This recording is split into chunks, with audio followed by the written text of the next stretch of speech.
안녕하세요. 저는 현재 서울에 살고 있는 40대 후반 여성입니다. 남편과 결혼한 지는 15년쯤 됐어요. 현재 아이는 없어요. 일부러 낳지 않은 건 아니고 생기지 않았습니다.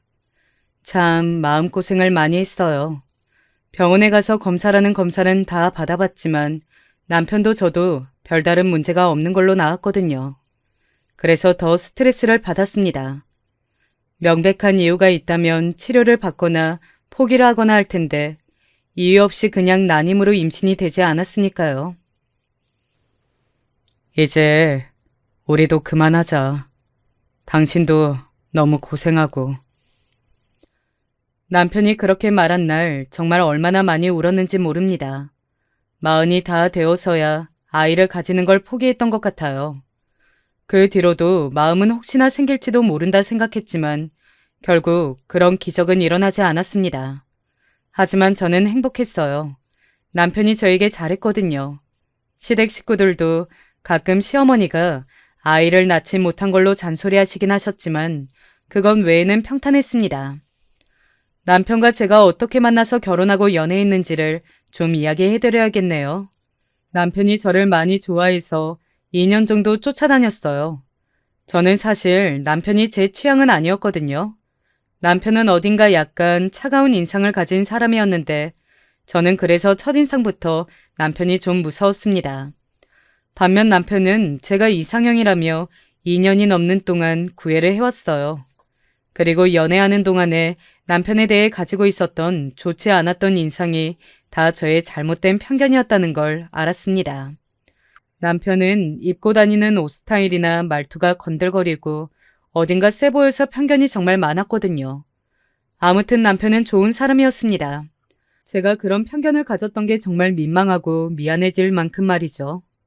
아이를 가지지 못해 스트레스 받는 저에게 이렇다 잔소리 한번 하지 않고 옆에서 묵묵하게 응원하고 지지해주고 있으니까 말이죠. 부담도 전혀 주지 않았고요. 우리 둘이 좋잖아. 우리 둘이 재미있게 늙어서까지 손잡고 여행 가면서 그렇게 지내자. 고마워. 뭐가 고마워. 당신이 뭐 잘못했어? 그런 좋은 남편에게도 한 가지 이상한 점이 있긴 했어요. 저는 남편의 직업이 뭔지 명확하게 몰랐거든요. 처음에는 그냥 작은 회사에 다닌다. 그 다음에는 친구랑 사업을 시작했다. 뭐 이것저것 많이 하고 다녔지만 뭐 하나 딱 명확한 게 없었습니다. 하지만 다달이 생활비를 충분하게 줬고 그게 10년이 넘는 세월 동안 유지가 되고 오고 있어서 별다른 생각을 하지는 못했어요. 하지만 친구들은 매번 이렇게 말하곤 했습니다. 아니, 진짜 이상한 거라니까? 어떻게 10년 넘게 같이 산 남편이 뭘 해서 돈을 버는지 정확하게 몰라?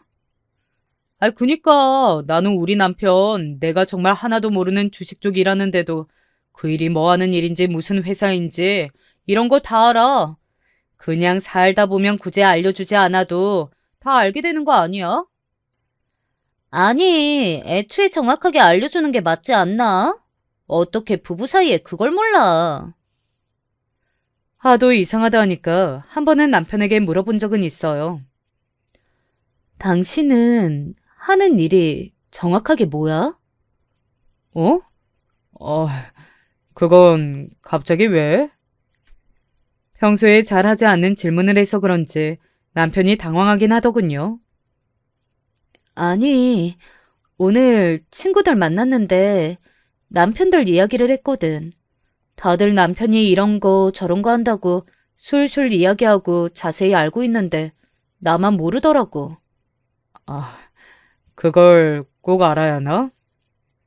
아니, 그런 건 아니지만 그래도 나만 모르는 게 좀 그래서.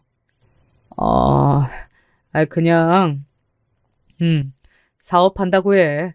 사람들한테 투자 받아서 투자하는 그런 회사. 그마저도 두루뭉술하게 그렇게 이야기하더군요. 뭐 자세히 이야기하기에는 복잡해 보이기도 했고, 제가 잘 모르는 영역이기도 했고, 또 무엇보다 긴 세월 동안 한 번도 생활비를 안 주거나 돈 문제에 있어서는 속 썩는 일이 없었기 때문에 그냥 별 생각 없이 넘겼습니다. 사실 사업적으로는 정말 관심이 하나도 없기도 했고 말이죠. 저는 원래 무던하고 남에게 관심도 크지 않고 남들이 봤을 때 참 순하다고 할 만큼 문제를 일으키거나 큰 소리가 나거나 누군가 언쟁하고 싸우고 의심하고 이런 걸 체질적으로 싫어하는 사람이었거든요.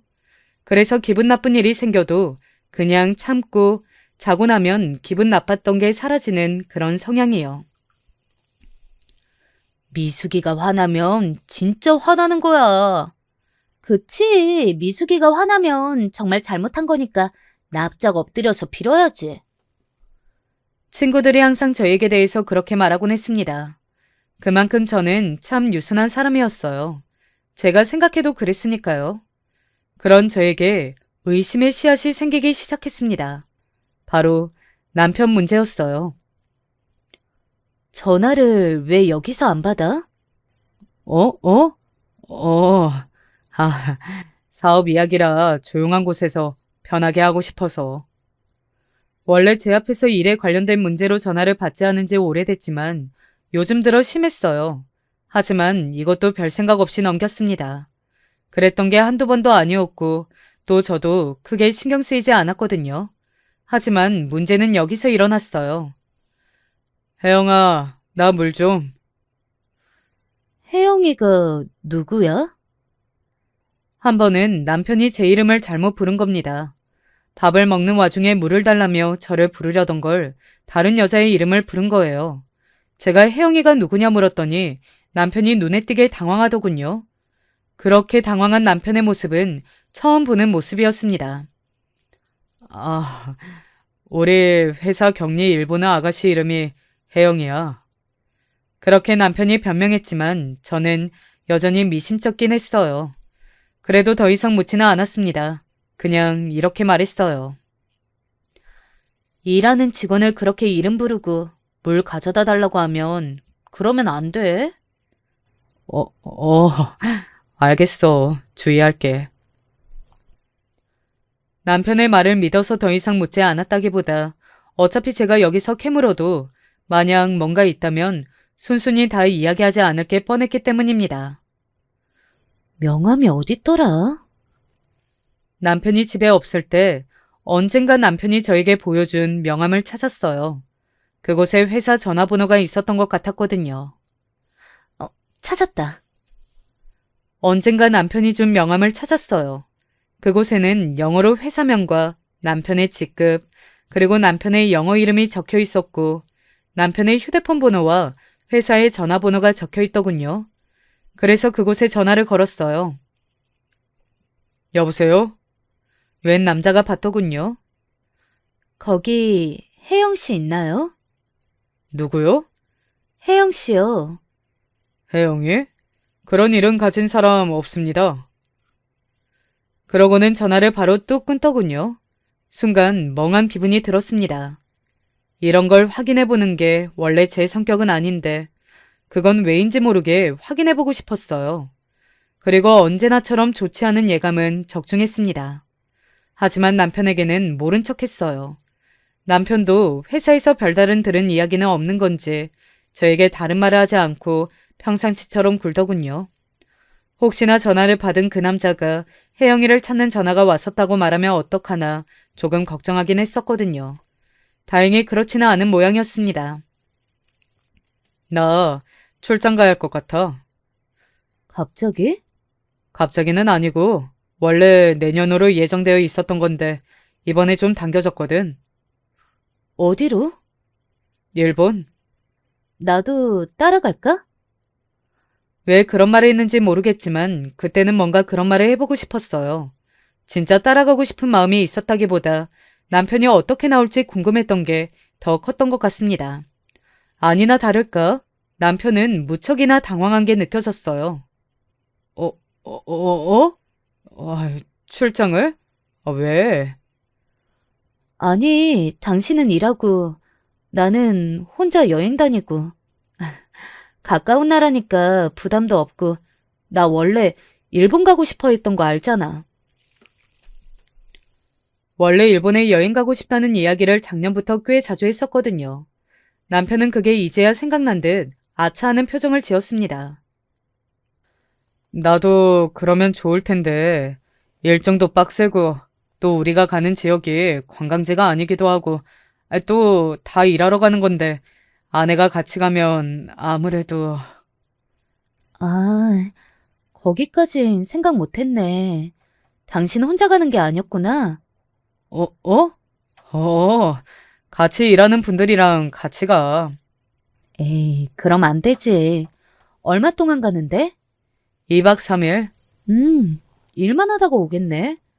어, 나도 시간 있으면 당신한테 맞춰서 오라고 하고 싶은데 도저히 시간이 안 날 것 같네. 미안. 당신이 뭐가 미안해. 다음에 둘이 같이 가자. 그래, 꼭 그러자. 그렇게 남편은 며칠 뒤 출장을 갔습니다. 남편이 한국에 없는 사이에는 궁금한 걸 알아보려고 해도 뭐 알아볼 구석이 없었어요. 그러던 중 시댁에서 전화가 왔습니다. 네 남편 어디 갔냐? 왜 전화를 안 받아? 아, 그이 일본으로 출장 갔어요. 아, 그래? 그럼 그렇다고 말을 하지. 내일 집에 좀 들려라. 무슨 일 있으세요? 무슨 일이 있어야만 오니?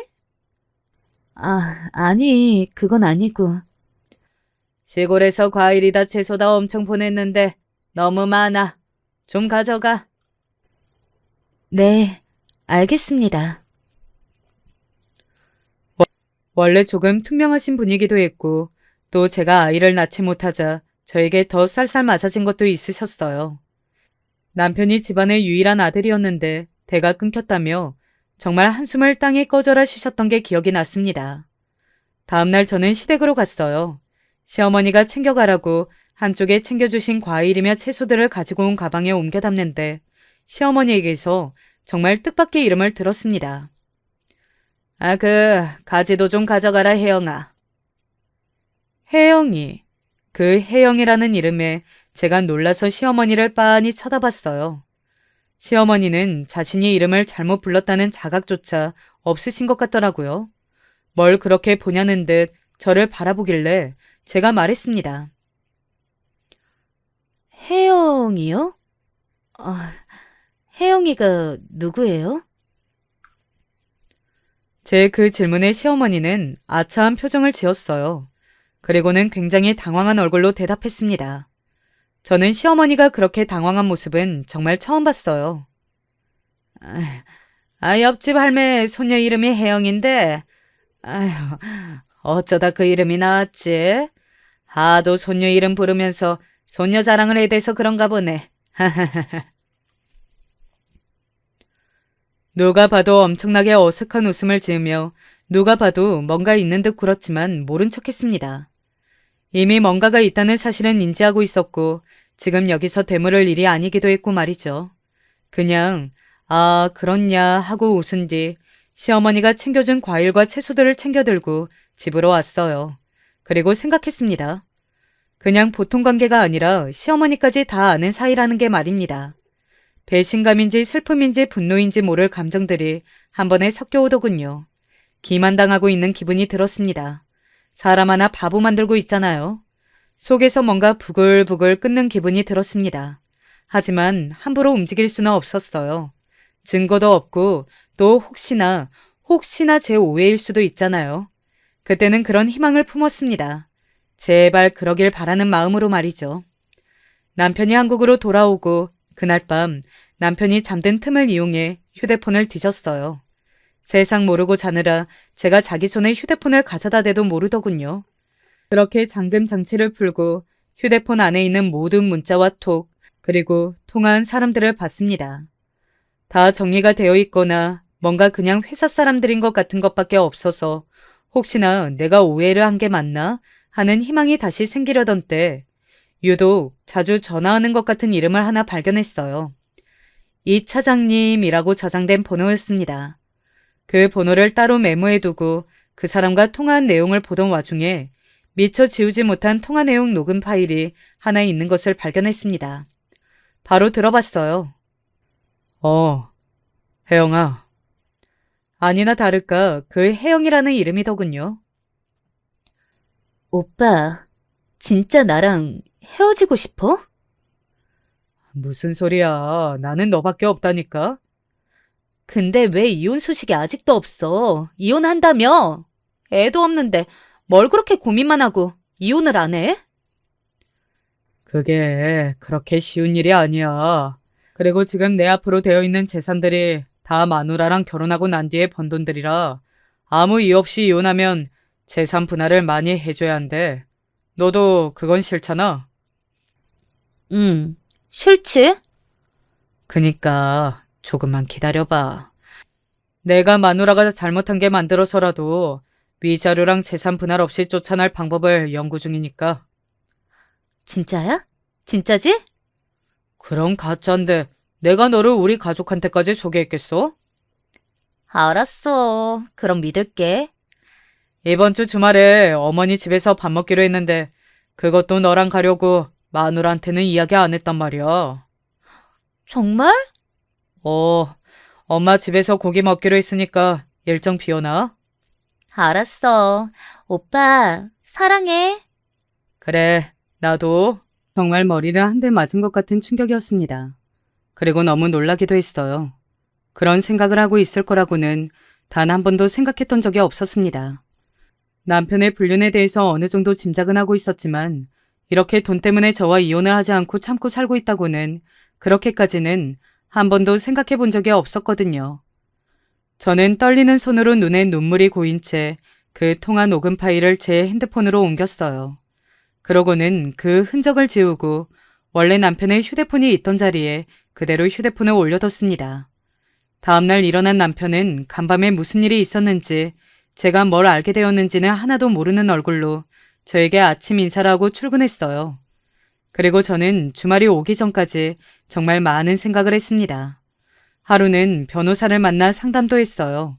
녹음본을 들려줬더니 이 정도면 무조건 상대방에게 유책 사유가 있음을 100% 증명할 수 있고 재산 분할은 물론 위자료도 받을 수 있다고 하더군요. 그 녹음본을 들은 이상 저는 합의 이혼 같은 건 해줄 마음이 전혀 없었기 때문에 변호사분께 사건을 수임했습니다. 당신, 오늘 약속 있어? 그리고 시어머니 댁에서 그 상간녀와 고기를 먹기로 한 날 제가 남편에게 물었어요. 남편은 또 당황하더군요. 왜? 아니, 오늘 주말이고 당신도 모처럼 집에 있으니까 어디 외식이나 갈까 싶어서. 이거 미안해서 어떡하지? 나 오늘 저녁에 약속 있어. 무슨 약속? 누구랑? 평소라면 그냥 그렇구나 하고 넘어갈 사람이 누구랑 무슨 약속이 있는지 꼬치꼬치 캐묻는 모습이 남편으로서는 당황스럽긴 했을 겁니다. 더구나 자기가 찔리는 게 있다면 더더욱 말이죠. 아, 거래처 사람들이지 뭐. 주말에도 일해야 돼? 사업하는 사람이 주말 평일이 어딨어? 하긴 어쩔 수 없지. 고생해요. 당신도 친구들이라도 만나. 내가 맛있는 거 사줄게. 그러면서 남편은 자기 지갑에서 카드를 하나 꺼내주더군요. 친구들과 맛있는 거 사 먹으라면서 말이죠. 제가 고맙다고 말한 뒤 받아들였습니다. 남편은 다시 한번 미안하다고 말하고서는 집을 나섰어요. 그렇게 미안하겠지. 남편이 나간 문을 바라보며 작게 중얼거렸습니다. 그러고는 옷을 갈아입었어요. 가지고 있는 것 중에 최대한 좋은 것으로 말입니다. 그리고 오랜만에 화장도 제대로 했습니다.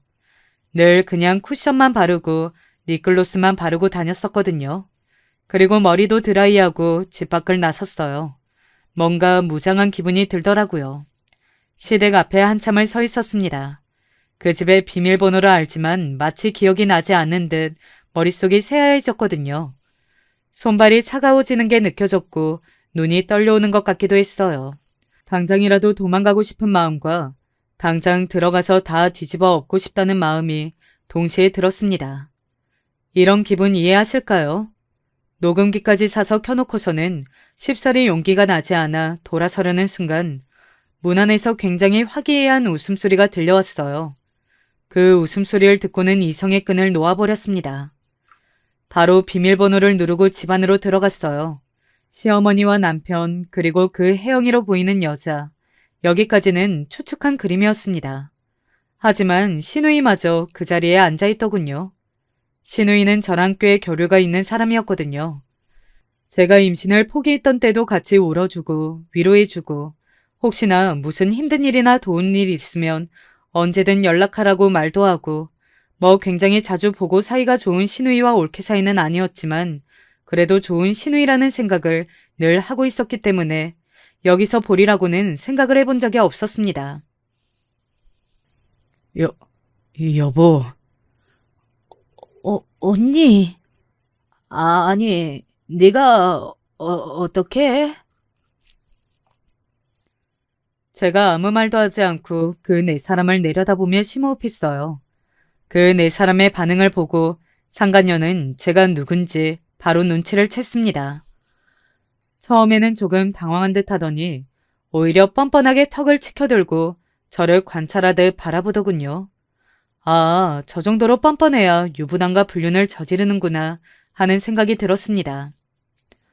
여보, 이게 어떻게 된 거냐면 저 여자가 혜영이지? 제 그 질문에 일순간 정적이 흘렀어요. 모두 당황하더군요. 여보, 내 말부터 들어봐. 무슨 말? 상간녀랑 시댁 식구들이 다 같이 둘러앉아서 하하호호 고기를 구워 먹고 있는 이 상황에 대해서 무슨 말을 어떻게 할 건데? 왜? 저 여자가 너랑 만나는 여자가 아니야? 제가 그렇게 말하니 남편이 입을 꾹 다물더군요. 거기서 그 여자가 바람난 여자가 아니라는 말을 할 수는 없었겠죠. 그건 너무 눈 가리고 아웅이잖아요. 제가 바보도 아니고 남편도 시댁 식구들도 다 입을 다문 와중에 끼어든 건 다름 아닌 그 여자였습니다. 상간녀요? 지금 말 다 하셨어요? 상간녀의 그 말에 제가 어이가 없다는 눈으로 그녀를 바라봤어요. 그리고 말했습니다. 상간녀가 아니면 뭔데? 그러면 불륜녀? 바람녀? 당신이 유부남이랑 바람이 났다는 사실이 사실인데 그 명칭이 뭐가 기분이 나빠요? 뭐 사랑을 했고 불륜이 아니라는 이런 개소리를 하실 건가? 아, 진짜 이 여자가?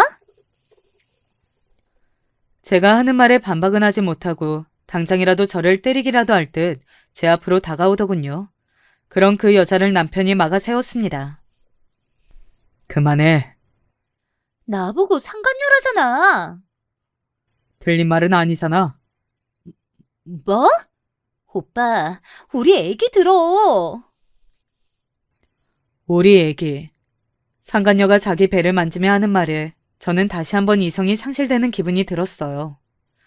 남편이 당황한 얼굴로 상간녀를 보며 그 이야기를 지금 하면 어떡하냐는 듯 인상을 썼고 뒤로 보이는 시어머니와 시누이도 곤란한 듯 인상을 쓰는 게 보였습니다. 짝! 그대로 손을 들어 올려 온 힘을 다해 남편의 뺨을 내리쳤어요. 얼마나 세게 내리쳤는지 남편이 휘청하는 게 느껴졌습니다. 이 여자가 미쳤나? 상간녀가 바로 제 머리채를 잡더군요. 저는 가만히 잡혀있다가 손을 확 떼어냈습니다. 그러자 이번에는 그 상간녀가 휘청했어요. 그 모습을 보고 시어머니가 벌떡 일어났습니다. 너 지금 이게 뭐하는 짓이니, 임산부를? 제 머리채를 먼저 잡았거든요. 네가 우리 아들 뺨을 먼저 때렸잖니? 그럼 어머니는 이 상황에서 그냥 넘어가실 수 있으세요? 어머니 같은 성격이면 이미 저 여자는 여기서 반쯤 죽었어요. 이게? 지금 너 천지분간을 못하니? 지금 제가 그런 거 분간하게 생겼어요? 제가 버럭 소리를 지르자 시어머니는 미쳤네, 미쳤어 하고 중얼거리며 어디론가 전화하는 듯 했습니다. 그건 바로 경찰이었어요. 여기 누가 집에 쳐들어와서 우리 아들을 때렸거든요? 속으로 생각했어요. 자기 무덤 자기가 파고 있다고 말이죠.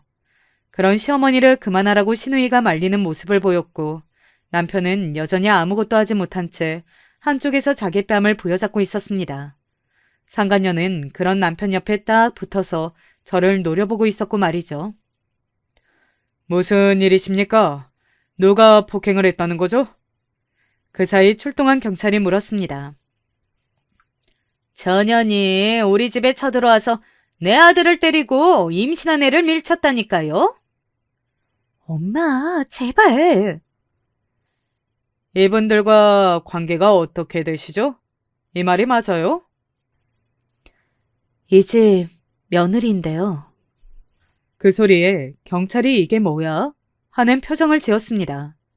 시어머니도 살짝 민망해진 듯 헛기침을 했고요. 그 순간이었어요. 너 미숙이 맞지? 뒤에서 들려오는 제 이름의 뒤를 돌아봤어요. 그리고 저도 화들짝 놀랄 수밖에 없었습니다. 이정수? 너 정수 맞지? 거기 서서 저를 보고 있던 사람은 다름 아닌 제 첫사랑이자 첫 남자친구였습니다. 결혼을 약속했던 사이였지만 집안의 반대로 헤어졌었거든요. 정수는 고아였는데 그걸 저희 엄마가 너무너무 싫어하셨어요. 당시에는 어렸을 때라 부모님의 반대를 무릅쓰고 사랑을 지킬 만한 여유가 있지 않았습니다. 그래서 헤어졌어요. 제가 출동한 경찰과 아는 사이인 듯 하자 시어머니는 더 눈에 띄게 당황했습니다. 그리고 모든 정황을 다 들은 두 경찰이 말했어요. 이거 집안 문제인 것 같은데 진짜 경찰서까지 가실 거예요? 그러면 저 상간녀분이 임신한 거 이런 것도 진술서에 다 써야 할 텐데. 경찰의 그 말에 남편과 시어머니가 움찔하는 게 보이더군요. 아마 거기까지는 생각하지 못한 것 같았습니다. 그리고 그 여자는 다시 한번 상간녀라는 그 말에 화가 난 듯 했어요. 정말 무식하다고 생각했습니다. 상간녀라뇨. 경찰이 시민한테 그런 말 써도 되는 거예요? 저기 아가씨, 아니 뭐 어쨌든 상간녀는 사전에도 등록된 표준어예요. 간통한 여자, 뭐가 그런 말이에요? 제가 틀린 말 했어요? 경찰의 그 말에 상간녀가 입을 꾹 다물더라고요.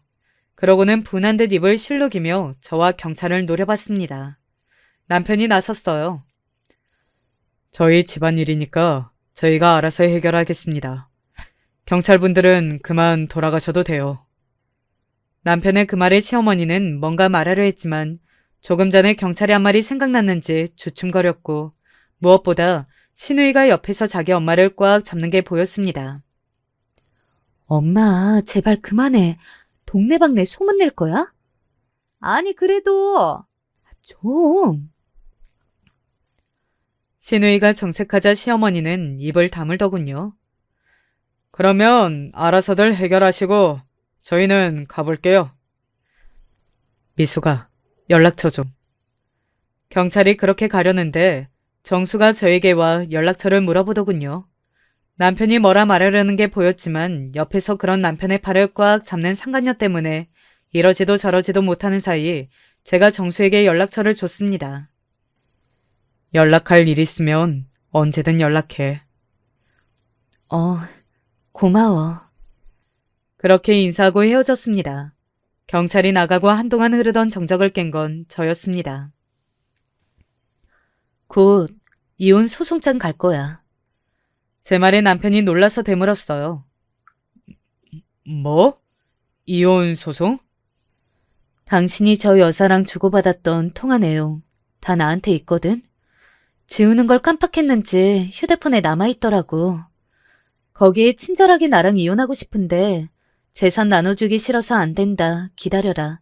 이런 말도 다 녹음이 되어 있어서 아마 수월하게 내가 이길 것 같다고 변호사님이 말씀해 주시더라. 여보. 여보? 웃기시네. 뭐 합의하고 싶으면 내 조건 맞춰주고 아니면 얌전히 소송이나 기다려. 오늘 나눈 대화 내용도 다 녹음되어 있고 저 상간녀가 임신까지 했다는 것도 밝혀졌으니 나한테 더 유리하겠네. 그렇게 말하고선 돌아섰습니다. 뒤에서 남편이 저를 부르는 소리가 들렸지만 상간녀가 잡는 건지 어떤 건지 따라 나오지는 않더라고요. 집으로 돌아오는 내내 무슨 정신으로 어떻게 돌아갔는지 지금도 잘 기억나지 않습니다. 집으로 돌아가 화장실에 가서 거울을 보니 온 얼굴이 눈물 범벅이 되어 있더라고요. 대체 언제부터 온 건지 그것조차 몰랐습니다. 세수하고 짐을 챙겼어요. 그리고 결혼 때 받은 예물들도 다 챙겼습니다. 단 하나라도 챙겨 나올 수 있는 건 빠짐없이 챙겨 나왔어요. 그 집에 뭔가 더 한 푼이라도 손해를 입히고 싶었거든요. 엄마와 아빠는 제 몰골을 보고는 구체적인 이야기는 묻지 않으셨습니다. 그냥 안아주실 뿐이었어요. 그렇게 부모님의 품에 안겨 또 몇 시간을 울었네요. 그렇게 소송이 진행되었습니다. 모든 게 저에게 유리했어요. 그러는 와중에 정수에게 연락이 와 만나러 나갔어요. 오랜만이다. 그러게, 잘 지냈어? 뭐 사는 게 다 똑같지. 잘 지낼 때도 있고 못 지낼 때도 있고. 그렇지. 정수는 아직 결혼하지 않았더라고요. 혹시나 저 때문인가 싶었지만 따로 묻지는 않았습니다. 그렇다고 해도 제가 해줄 수 있는 게 있는 것도 아니고 말이죠. 내가 좀 도와줄까? 뭘? 나 이혼하는 거? 사실 네 남편에 대해 조금 알아봤는데 여기저기 문제가 좀 많은 것 같더라고. 그렇게 정수에게서 듣게 된 이야기는 정말이지 충격 그 자체였습니다. 사실 남편이 한다는 회사도 유령 회사고 사람들을 상대로 사기를 치고 있는 것 같다는 거였어요. 나이 든 여자들과 노인들을 상대로 투자하도록 설득해 돈을 사기치는. 뭐라고? 설마. 그러면 내가 10년이 넘는 세월 동안 내가 그걸 몰랐다고? 아주 교묘하게 수익금을 조금씩 나눠주는 덕에 당한 사람들도 아직 모르는 사람이 없는 것 같더라고. 어차피 또 사기친 돈으로 조금씩 나눠주는 건데 피해자분들이 고령들이 많으셔서 그런 것 같아. 나 동기 중에 형사가 있거든. 그래서 좀 물어봤지. 파도 뭔가 나오는 게 마치 괴담같이 느껴지기도 했어요. 아니 내가 이런 사람이랑 10년이 넘는 세월 동안 살을 비비고 살았나 싶은 생각이 들더군요. 정수의 말에 피해를 본 사람이 있고 남편의 죄가 명확하다면 죄값을 받는 게 마땅하지 않냐고 도와주겠다는 정수의 말을 굳이 거절하지는 않았습니다. 나는 네 소식 가끔 들었어. 잘 사는 줄 알았는데. 그러게. 나도 내가 잘 사는 줄 알았어. 얼마 전까진. 정수에게 여태 있었던 일을 하소연하고 나니 마음이 한결 가벼워진 것 같았습니다. 그동안은 부모님께도 이야기하지 못하고 친구들에게도 참아하지 못해서 제 안에 쌓였던 게 있었나 보더라고요. 누군가에게 털어놓고 위로받고 나니 조금 괜찮아지는 듯도 했어요. 이야기하고 싶으면 언제든지 연락해. 그 말에 고개를 끄덕이고는 집으로 돌아왔습니다. 그리고 본격적으로 이혼 소송이 진행됐어요. 남편 측은 제가 요구한 재산 분할과 위자료가 너무 많다며 받아들이지 않아 결국 소송까지 가게 된 겁니다. 결과는 뭐 뻔했어요. 제가 처음에 요구한 만큼은 아니더라도 상당량의 재산 분할과 위자료를 받게 되었습니다. 그 과정에서 알게 된 건데 남편이 저 몰래 숨겨둔 재산이 많았더군요. 왜 아니겠어요. 그렇게 사기를 치고 다녔는데 말입니다. 돈 많이 받으셔서 좋으시겠어요? 당한 것도 억울한데 돈이라도 많이 받아야지 않겠어요? 제가 그렇게 이야기하니 저를 째려보더군요. 그래서 말했습니다. 왜요? 내가 상간녀 위자료 청구 소송도 해줬으면 좋겠어요? 제 그 말에 입을 꽉 깨물더군요. 하고 싶은 말은 많지만 참는다는 듯 말이에요.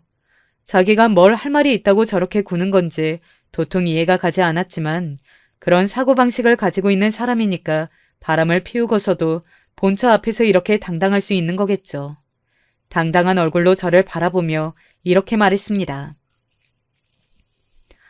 이제는 제가 본처가 될 거니까 상간녀라고 그만 불러주셨으면 좋겠네요. 그래요. 그 본처 자리 오래오래 유지하시고 무슨 일이 있더라도 저 사람 옆에 붙어 있으세요. 그렇게 사랑하는데.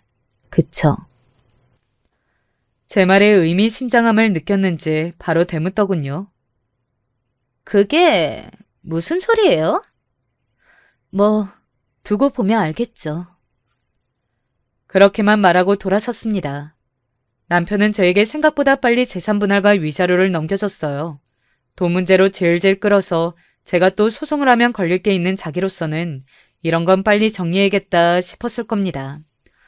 혹시나 제가 압류를 신청하거나 할 수 있잖아요. 그렇게 한동안은 남편의 소식을 들을 수 없었어요. 하지만 곧 듣게 되었습니다. 어제 네 전남편 체포됐대. 바로 그 소식 말입니다. 남편의 사기 사이즈가 조사를 하다 보니 생각보다 컸다고 합니다. 그 규모도 말이죠. 그래서 남편은 현행범으로 바로 체포가 됐다고 하더군요.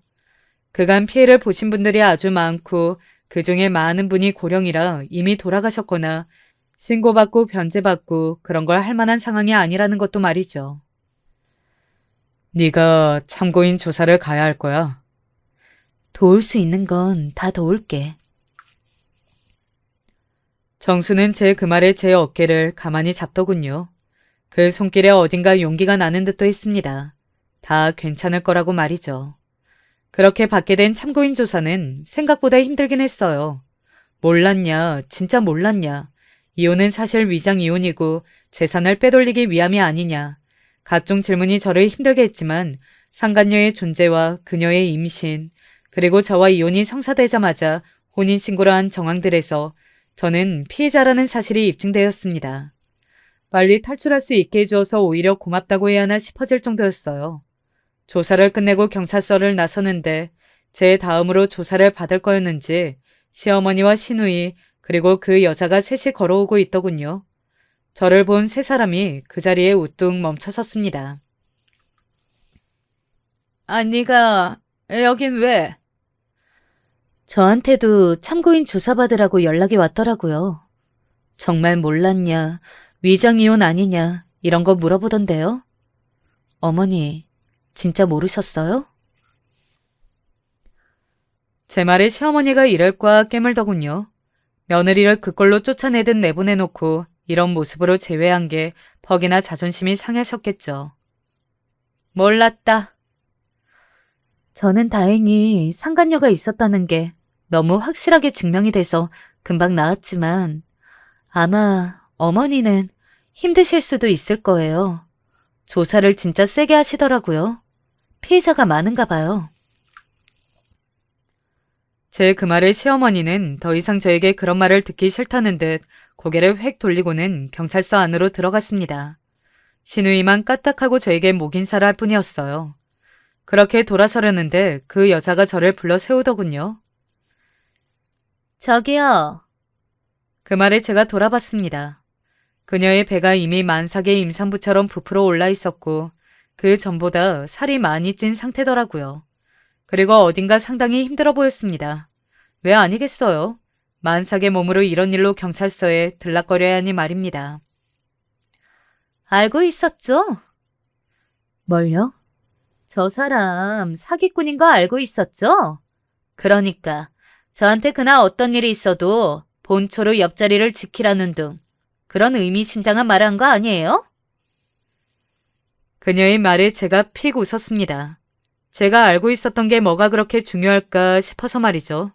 상당히 억울해 보이는 얼굴이었거든요. 만약에 알았으면 그게 왜요? 저한테 말을 해주셨어야죠. 내가요? 왜요? 제가 정말 어이가 없는 얼굴로 물었습니다. 설마 지금 그 사람이 사기꾼이라는 사실을 자신에게 말하지 않아서 지금 자신이 이 꼴이 났다고 생각하는 건가 싶어서요. 하지만 설마는 사실이었습니다. 그때 알았으면 내가 지금 이런 거지 같은 조사를 받지 않아도 되고 또 아이도 지울 수 있었고 지금은 내일 모레가 예정일이라 지우지도 못하는데 내 인생 어떡할 거냐고요? 어? 내 인생 어떡할 거냐고? 그걸 지금 나한테 화내는 거예요? 유부남이랑 바람 피워서 본전 내쫓고 살았으면서? 자기 인생, 자기 팔자, 자기가 꾼 거지. 왜 내 탓을 해요? 정말 어이가 없고 기가 찬다는 게 이럴 때 쓰는 표현인가 싶을 정도로 어이가 없고 기가 찼습니다. 그녀는 정말로 제 탓을 하고 있었어요. 이렇게 또 한 명의 피해자가 생길 걸 알면서도 왜 모른 척 했냐고요? 진짜 너무 웃기네. 제가 그렇게 말하며 픽 웃었어요. 야, 길 가는 사람 붙잡고 물어봐. 네가 피해자인지, 네 팔자 네가 꾼 건지. 유부남이랑 바람 안 피웠으면 네 인생에서 이런 일은 일어나지도 않았어. 네가 자초한 거야. 그렇게 말하고 돌아서는데 뒤에서 풀썩 주저앉는 소리와 함께 우는 소리가 들려왔습니다. 내 인생 돌려내. 내가 이런 놈인 줄 알고 그랬냐고. 잘 나가는 사업가인 줄로만 알았지. 이런 줄 알았냐고. 내 인생 이제 어떡해. 그녀는 남편을 붙잡기 위해 임신을 한 거였거든요. 말해주지 않아도 알 수 있었습니다. 아이가 무기라는 것쯤은 말입니다. 그러니 저한테 그렇게 당당하게 나올 수 있었고요. 곧 태어날 아기가 너무 불쌍했지만 한편으로는 다 돌려받는 것 같아서 통쾌하기도 했어요. 저는 그 조사 이후 더 이상 경찰에 불려갈 일이 없어서 자세한 상황을 알 수는 없었지만 정수를 통해 돌아가는 건 다 알 수 있었어요. 바로 구속된 모양이야. 동기놈 말로는 노인들만 공략한 죄질도 너무 안 좋고 또 오랜 시간 사기를 쳐온 것 때문에 꽤 준형을 받을 거라고 하더라. 적어도 7년 이상은 살 것 같다고. 나오면 50이 넘었겠네. 재산도 다 압류될 거래. 그리고 이미 피해자들 사이에서 부모님 집이 어디까지인지 소문이 다 돌아서 그 집 앞이 난리라고 하더라. 돌 던지고 집 앞에 사기꾼이라고 써놓고 가고 난리래. 아마 거기도 집 팔고 곧 이사가지 않을까 싶더라고. 그리고 재산을 모조리 정리해 피해자분들에게 어느 정도 균등하게 돌아갔다고요. 그 상간녀는 시어머니 집으로 들어가서 살고 있다는 소식까지 말입니다. 내가 받은 재산을 돌려주지 않아도 될까? 어쨌든 피해자분들의 돈이잖아. 법적으로는 별 문제 없긴 해. 계속 가지고 있어도 문제가 되지 않는다고는 했지만 또 만약에 전 부인이 재산을 나눠 가져갔다는 걸 피해자들이 알게 되면 제가 곤란해질 수 있다고도 했지만 그래도 모른 척할 수 없더라고요. 그래서 받은 위자료와 제가 결혼할 때 집 사고 한다고 보탰던 돈들도 제외하고는 다 돌려줬습니다. 그 또한 피해자분들에게 균등하게 돌아갔다고 하더군요. 그럼에도 불구하고 턱없이 모자랐지만 말입니다. 나중에 듣기로는 결국 시어머니도 재산을 상당 부분 정리해 피해자들에게 돌려줬다고 합니다. 주소를 바꾸고 자꾸 이사해도 찾아오는 걸 견딜 수 없었나 보다 생각했어요. 그리고 그 상간녀는 아이를 낳고 몸을 풀자마자 아이를 둔 채 집을 나갔다고 하더군요. 뻔한 결말이라고 생각했습니다. 그래서 이제 그 애는 네 전 시어머니가 키우는 거야? 그렇겠지. 애를 버릴 수는 없잖아. 정말 착하게 살아야 해. 저렇게 돌려받을 줄 누가 알았냐? 솔직히 좀 많이 꼬셔. 그니까 내일도 아닌데 나는 10년 묵은 체중이 넘어가는 것 같더라. 그런 이야기를 나누다 친구 한 명이 문득 묻더군요. 근데 너 정수랑은 어때? 뭐가 어때? 야, 너 모른 척 할래? 정수가 너 여태 못 잊고 있는 거 애들 다 안다? 뭘 못 잊어. 너 빼고 온 세상이 다 알 거다. 우리가 그동안 말을 안 해서 그렇지. 정수 너 결혼할 때도 진짜 엄청나게 울고불고 난리였고 최근까지도 술 먹으면 너 이야기했던 거 우리 사이에서는 유명한 이야기야. 솔직히 정수 같은 애가 어디 있냐? 인물 좋아, 능력 좋아, 착해. 그리고 이렇게 오랜 시간 한 여자만 바라보는 순정해. 나는 이게 다 너랑 정수 다 잘 되려고 일어난 일인가 싶다니까. 제가 웃으면서 고개를 저었어요. 정수는 좋은 사람이니까 나 말고 나보다 더 좋은 사람 만나야지. 나 같은 이혼녀 만나서 뭐하게. 그런 말 정수한테 해봐라. 또 운다. 걔한테 너보다 좋은 여자는 세상에 없어. 사실 정수의 마음은 이미 다 알고 있었습니다. 하지만 그럼에도 모른 척하는 건 저는 별일을 다 겪은 이혼녀이고 정수는 아직 장가 한 번 가지 않은 총각에 또 과거에 저희 엄마에게 당했던 일들이 미안해서였어요. 저 같은 여자를 아직까지 왜 좋아하나 싶기도 했고 말이죠. 하지만 친구들을 만나고 집으로 돌아가는 길에 그런 생각이 들긴 하더군요. 이렇게 긴 시간 동안 나만 좋아해주고 순정을 바치는 사람을 제가 또 만날 수 있을까 하는 생각 말이죠. 조금 이기적이지만 정수에게 기대고 싶은 마음이 들었어요. 너, 나 아직 좋아해? 그래서 얼마 뒤 정수를 만나 그렇게 직접적으로 물었습니다. 정수는 제가 그런 이야기를 할 줄은 꿈에도 몰랐던 건지 당황해하며 얼굴이 새빨개지더군요. 그 모습을 보니 정말 과거에서 하나도 변하지 않는 것 같아 웃음이 나왔습니다. 아니면 됐고. 제 그 말에 정수는 더 당황해 말을 더듬었습니다. 아니야. 너 아직 좋아해. 그 모습을 보니 피식 웃음이 나오더군요. 그렇게 저희 연애는 다시 시작되었습니다. 다시 만나니 그때 좋았던 감정들이 다시 살아나긴 하더라고요. 게다가 저희는 그때 헤어지고 싶어서 헤어진 게 아니었으니까요. 이번에는 엄마도 허락했습니다. 오히려 아주 좋아하셨어요. 그리고 정수에게 사과했어요. 그때는 그게 최선인 줄 알았네. 미안하네. 아니요, 괜찮습니다. 당연히 그러실 수 있죠.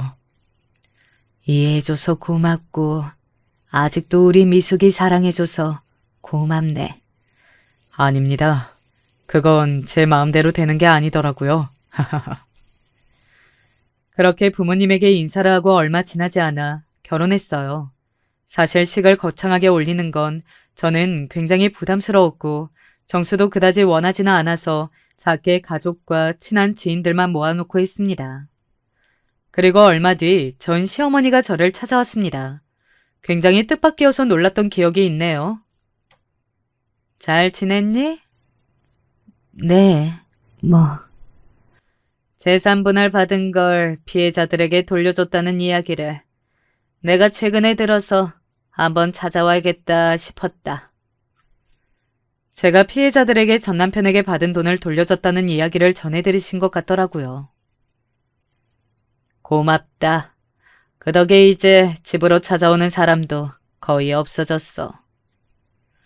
사기로 모은 돈이라서 가지고 있기 양심에 찔려서 도로 돌려준 것뿐이지.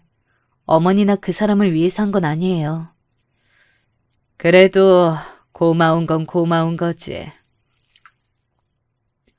그리고선 집을 나간 상간녀에 대해 이야기하더군요. 아이를 낳고 몸을 풀자마자 집안에 있는 돈 될 만한 것들을 다 가지고 달아났다고요. 신고할까 했지만 또 시끄러워지는 게 싫어서 그러지 않았고 지금은 어디서 뭐라고 사는지도 모른다고요. 지 새끼를 그렇게 버리고 갈 줄은 몰랐지 않니? 저는 가만히 고개를 끄덕였습니다. 그날 경찰서 앞에서 본 그 상간녀는 그럴 만한 사람으로 보이긴 했거든요. 시어머니가 뭔가 이야기하려다 입을 다물더군요. 무슨 말을 하려나 싶어서 그냥 가만히 보고 있었습니다. 잠시 고민하다 다시 말을 이었어요. 시어머니가 하는 말은 정말 상상도 못 해본 말이었습니다. 너네 다시 합치는 건 어떻겠니? 네? 제가 뭘 잘못 들었나 해서 다시 물어봤어요. 물론 지금은 감옥에 들어가 있지만 변호사 말로는 피해자들에게 돈도 꽤 많이 돌려주었고 반성도 진심으로 하고 있어서 감형될 확률이 높다더구나. 3년 정도 살다가 나올 거라고 말이다. 그래도 10년 넘게 같이 살아온 세월이 있으니 그 정을 생각해서라도 한번 고민만이라도 해주지 않겠니? 물론 상황이 이렇게 됐지만 이제는 아이도 있고. 정말이지 기가 차서 말이 안 나오더라고요. 사람이 너무 당황하거나 기가 막히면 그럴 수도 있다는 걸 깨달았습니다. 지금 그게 가능할 거라고 생각하고 저한테 이야기하러 오신 거예요? 한번 생각만이라도, 와, 제가 정말 상상 이상으로 호구로 보였나 보네요. 어떻게 이런 이야기를 저한테. 아가, 한 번만. 저 결혼했어요. 제 그 말에 시어머니가 놀란 얼굴로 저를 보더군요. 재혼했다고요. 설사 그게 아니라도 절대 그 사람과 다시 합치진 않겠지만, 그러니까 말도 안 되는 꿈 꾸지 마시고 돌아가세요. 그렇게 말하고 돌아섰습니다. 뒤에서 어떻게 이렇게 빨리 그럴 수가 있냐는 둥, 너는 정도 안 남았냐는 둥, 고래고래 소리를 지르는 전 시어머니의 말을 싹 다 무시하고 말이죠. 그리고 이 이야기를 친구들에게 했더니 정말 기가 찬다면서 꼭 한번 사연을 보내보라고 하더군요. 그래서 이렇게 사연을 보내게 되었습니다. 제 이야기는 여기가 끝이에요. 어떻게 들으셨나 모르겠네요. 이렇게 쓰고 보니 참 제가 엄청난 일을 겪긴 겪었구나 싶어요. 요즘 저는 남편과 함께 행복한 나날들을 보내고 있습니다. 좋은 곳에 여행도 자주 가고 맛있는 것도 같이 먹으러 다니고 말이죠. 남편은 여전히 좋은 사람이더라고요. 그때 인연이 되었으면 좋았겠지만 지금이라도 다시 만난 게 정말 다행이라고 생각하고 있어요. 제 사연은 여기서 그만 마무리해야겠네요. 너무 길어진 것 같아요. 긴 이야기 들어주셔서 감사합니다. 늘 건강하세요. 안녕하세요. 저는 원래 제 얘기를 남한테 잘하는 편은 아닙니다만 지나간 삶을 좀 정리해두고 싶은 마음에 이런 일을 해보게 되었습니다. 그리 두서없을지도 모르지만 그래도 잘 받아들여 주실 수 있으리라 믿어봅니다. 저는 지방에 있는 평범한 집에서 태어났지만 이후 독립해서 제가 꾸려가는 가정생활은 꽤나 궁핍했어요. 결혼 생활 내내 아내는 매우 불만이 많았고요. 이렇게 경제적으로 힘든 생활을 하고 있는데 대체 왜 본가의 도움을 빌리지 않냐고 말이에요. 그런 데에는 저도 사정이 있었는데 돌아보니 사실 다 부질없는 것 같기도 해요. 당시 저는 아버지 그리고 3살 위의 친형과 사이가 몹시 나쁜 상태이긴 했어요. 아버지는 늘 우리 둘을 비교하셨고 그저 맨날 우리가 크게 성공하기만을 강요하는 분이셨어요. 본인이 전쟁을 겪은 세대다 보니 너무 힘겹게 살았고 그런 와중에 가정을 꾸렸으니 사는 게 참 힘드셨을 거란 생각도 들지만요. 좌우지간 남자가 되었으면 가정 하나는 제대로 일으킬 준비를 해야 한다. 상철이 너는 장남이니까 더 잘 되어야 하고 우리 집 기둥이나 마찬가지인 게야. 문철이 너는 네 형처럼만 살아도 내가 여한이 없겠어. 어쩜 똑같은 뱃속에서 나와서 날 닮았는데 하나는 너무 똑부러지고 하나는 너무 늦돼서 이렇게 속을 썩이는 거냐? 이 말만 들으면 제가 대단한 사고를 치고 잘못한 것 같은데 상황을 잘 들어보시면 그렇지만도 않다는 걸 아실 거예요. 저희 형은 당시 머리도 좋고 공부도 잘했고 그렇다 보니 아버지의 기대가 꽤 컸던 사람이었죠. 반면 저는 우리 집안 형편만큼이나 평범한 생활을 해왔어요. 공부를 잘하지도 못하지도 않았고 뚜렷하게 뭘 잘하는 게 눈에 띄지 않던 학생이었고요. 그런 절 볼 때마다 뭐가 그리 못마땅하신지 맨날 혀를 찢찢 차시고 어머니는 그런 저를 안쓰러워하실 뿐이었어요. 사실 이런 대접으로 인해 불만을 느낀 건 저뿐이 아니었어요. 형 바로 아래에 누나가 있고 그 아래에 제가 있거든요. 그리고 그 밑으로는 줄줄이 여동생들이 셋이나 있었어요. 6남매 중 장남, 차남 관계에서도 이렇게 치열하게 차별을 겪는데 누나나 여동생들은 아예 아버지의 눈 밖에 나 있었답니다. 걔집 애들은 쓸모가 없어. 네 엄마는 상철이만한 애를 한 명만 더 낳아줬어도 내가 한이 없을 텐데. 어쩌다가 그 뒤로 다 쓰잘데기 없는 걔집 애들과 문철이 놈을 낳아가지고 반만 축내는지 원. 남자는 그저 성공해야 돼. 해서 집안을 이렇게 세워야 한다고. 아버지가 이렇게 기이할 정도로 이상한 명예욕을 갖는 건 본인 자체가 이미 본인의 가정 안에서 도태된 사람이었기 때문에 그럴 거예요. 일제강점기 때 워낙 힘들게 살았지만 그런데다가 6.25까지 겪었고 부유하게 사셨던 큰아빠에 비해 아버지는 그렇지 않은 삶을 사셨거든요. 할아버지도 차별하는 분이라 그렇게 마음고생을 하셔놓곤 결국 본인도 본인 자식들에게 똑같은 짓을 하고 있었던 거예요. 그렇게 저는 늘 아버지의 냉대가 서운하고 나중엔 두려웠고 매 한 번 들지 않고 말만으로도 이렇게 사람을 짓밟고 자존심을 부수는 모습에 증오하게 되었어요. 단지 어머니가 그런 저를 가엾게 여겨 대신 대드실 때도 있었답니다. 하지만 아주 딱 한 번, 아주 끔찍한 상황으로 끝을 맺게 되었어요. 당신, 문철이는 자식도 아니에요? 이번에도 상철이 공부한답시고 너무 거기에만 몰아주고 얘네들은 당신 핏줄 아니냐고요. 당신도 아버님 때문에 그렇게 마음고생하고 치였으면서 어쩜 그런 걸 대를 물려주려고 하세요? 큰맘 먹고 이런 말을 꺼내신 어머니는 두 번 다시 아버지에게 이런 말은 입 밖에도 내지 못하셨어요. 직후 정말 충격적인 일이 벌어졌기 때문이에요.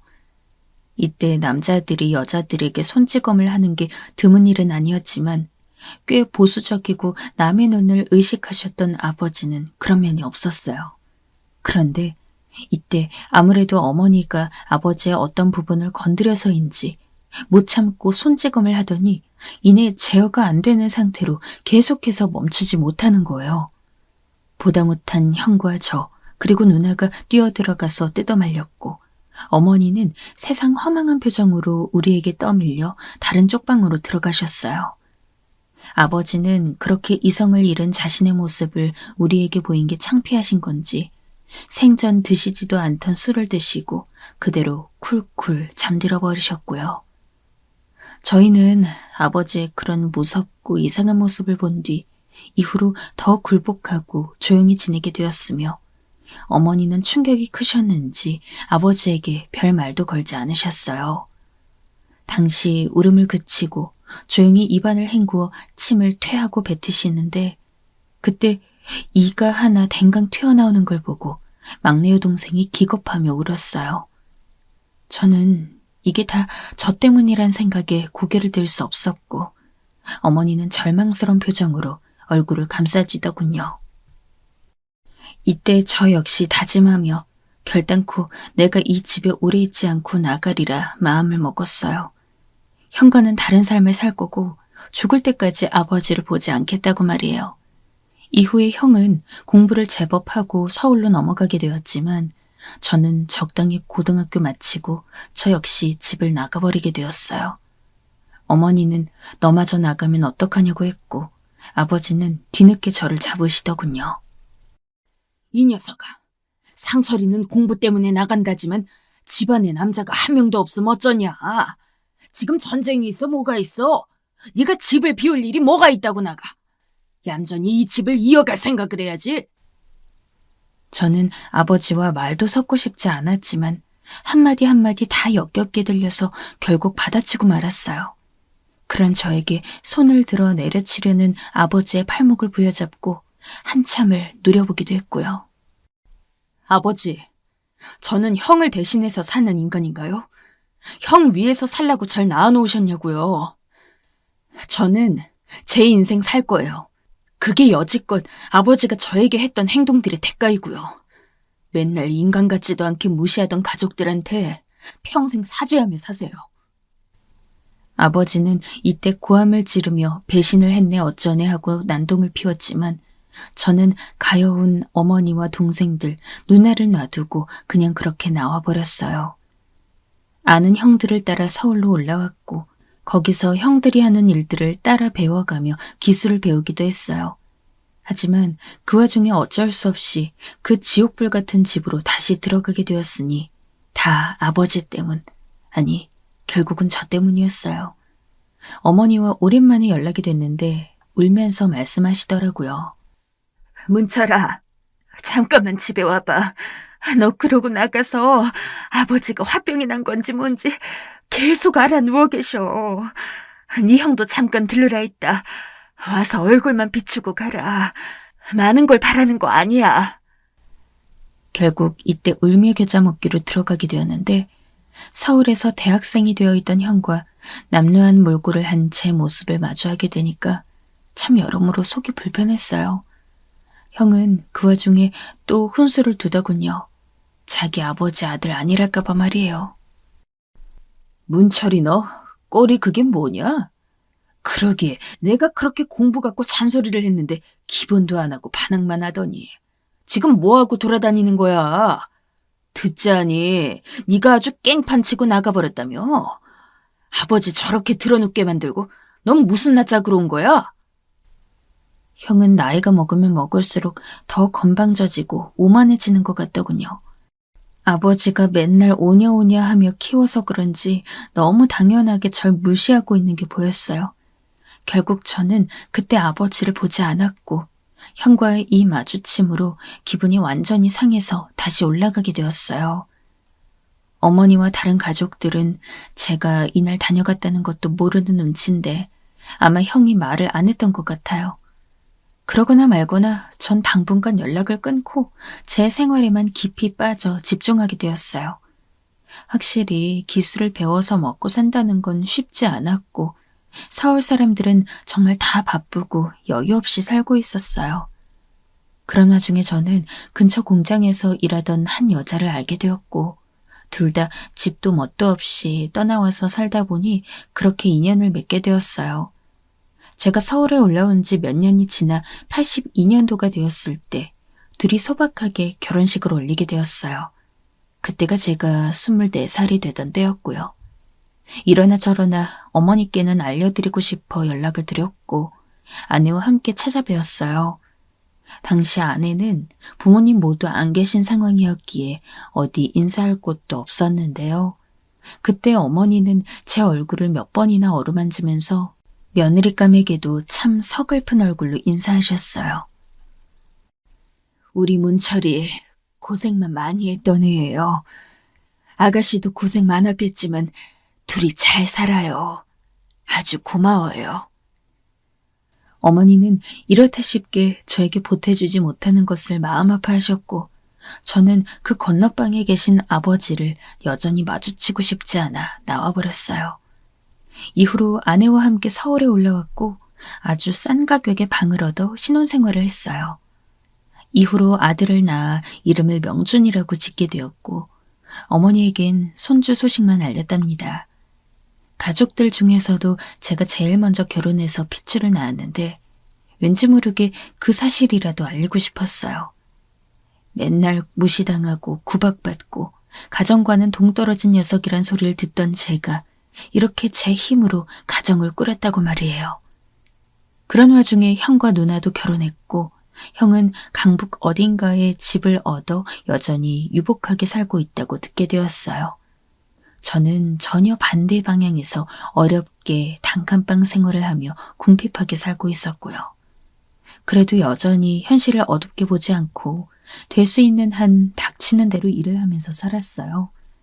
수산시장을 따라가 일도 해보고 과일시장도 가보고 정말 많은 것들을 했지만 어찌 하는 것들마다 일이 길게 이어지지 않더군요. 나 하나 먹고 살기도 힘든데 첫 자식까지 늘려 살았던 자체가 너무나 무모했던 것일까요? 그쯤부터 아내도 불평을 하기 시작했어요. 우리 이러다가 조만간 나가야 할 것 같아요.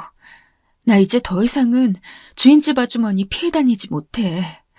애가 이렇게 울어대는데 저번에 내가 올라가서 울며 사정사정해서 그나마 아줌마가 못 본 척을 두어 달 해준 거야. 이젠 자기도 한계라고 큰아들 장가 보내야 한다며 돈 안 낼 거면 나가달라고 하더라고요. 결국 아내의 말을 들으니 저도 마냥 하루 먹고 살 수는 없어서 아는 지인들에게 물어 겨우 일자리를 구하게 되었어요. 그때 소개해준 직장이 그나마 안정적이고 흐름을 잘 타서 그런지 건설적으로 시간과 몸을 오래 때우기만 하면 그런 대로 돈벌이가 되더라고요. 덕분에 이때 조금은 숨통이 틔워졌고 그 전에 살던 단칸방을 나와 전전하다가 1년 후 작은 연립 1층으로 들어가게 되었어요. 그때 아내의 감격은 정말 이루 말할 수 없었어요. 아내의 말에 정말 어찌나 미안했는지 몰라요. 드디어 지하에서 지상으로 올라왔네요. 내가 이런 날을 보게 될지 정말 꿈에도 생각하지 못했어요, 여보. 너무 고생했고 정말 고마워요. 덕분에 이때부터는 맨날 새들어 사는 서러움도 덜하고 내가 비로소 조금이나마 가장 역할을 하고 있다는 자신감이 밀려 들어오더군요. 이후로는 일이 조금씩 풀리면서 궁핍하지는 않은 수준으로 벌게 되었고 아마 아들이 초등학교 입학할 무렵까지는 그럭저럭 나쁘지 않은 생활을 했던 것 같아요. 가족끼리 함께 나들이도 갔었고 여의도 한강 고수부지로 김밥을 싸서 먹으러 다니기도 했으니까요. 그때 연을 날려가면서 신나게 웃던 아들의 모습을 보며 이게 진짜 행복이란 생각을 하게 되었어요. 연신 깔깔거리면서 뛰어다니고 그걸 잡으러 다니는 아내의 얼굴을 보는 것으로 새삼 여한이 없더군요.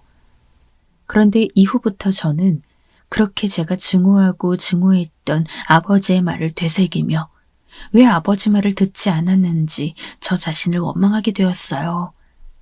왜 그런 똥꼬집을 부려가지고 주제도 모르고 혼자 이런저런 선택하며 살아왔던 건지 정말 스스로가 너무 혐오스럽게 느껴지더군요. 왜냐하면 우리의 삶이 이후로 곤두박질 치면서 아주 짧았던 그 평화로운 때를 지나 다시 어두운 땅굴 같은 가난 속으로 들어가게 되었기 때문이에요. 당시 같이 일하던 기술자가 저에게 다른 사업을 제안하기에 저도 나름 많이 알아보고서 승낙을 했답니다. 그런데 기본 지식이 부족했던 탓인지 정말 너무나 허무하게 사기당하고 말았어요. 사실 사기랄 것도 없이 그닥 많은 재산도 없었지만 그 푼돈 같은 돈이라도 송두리째 털리고 나니 정말 앞이 깜깜하더군요.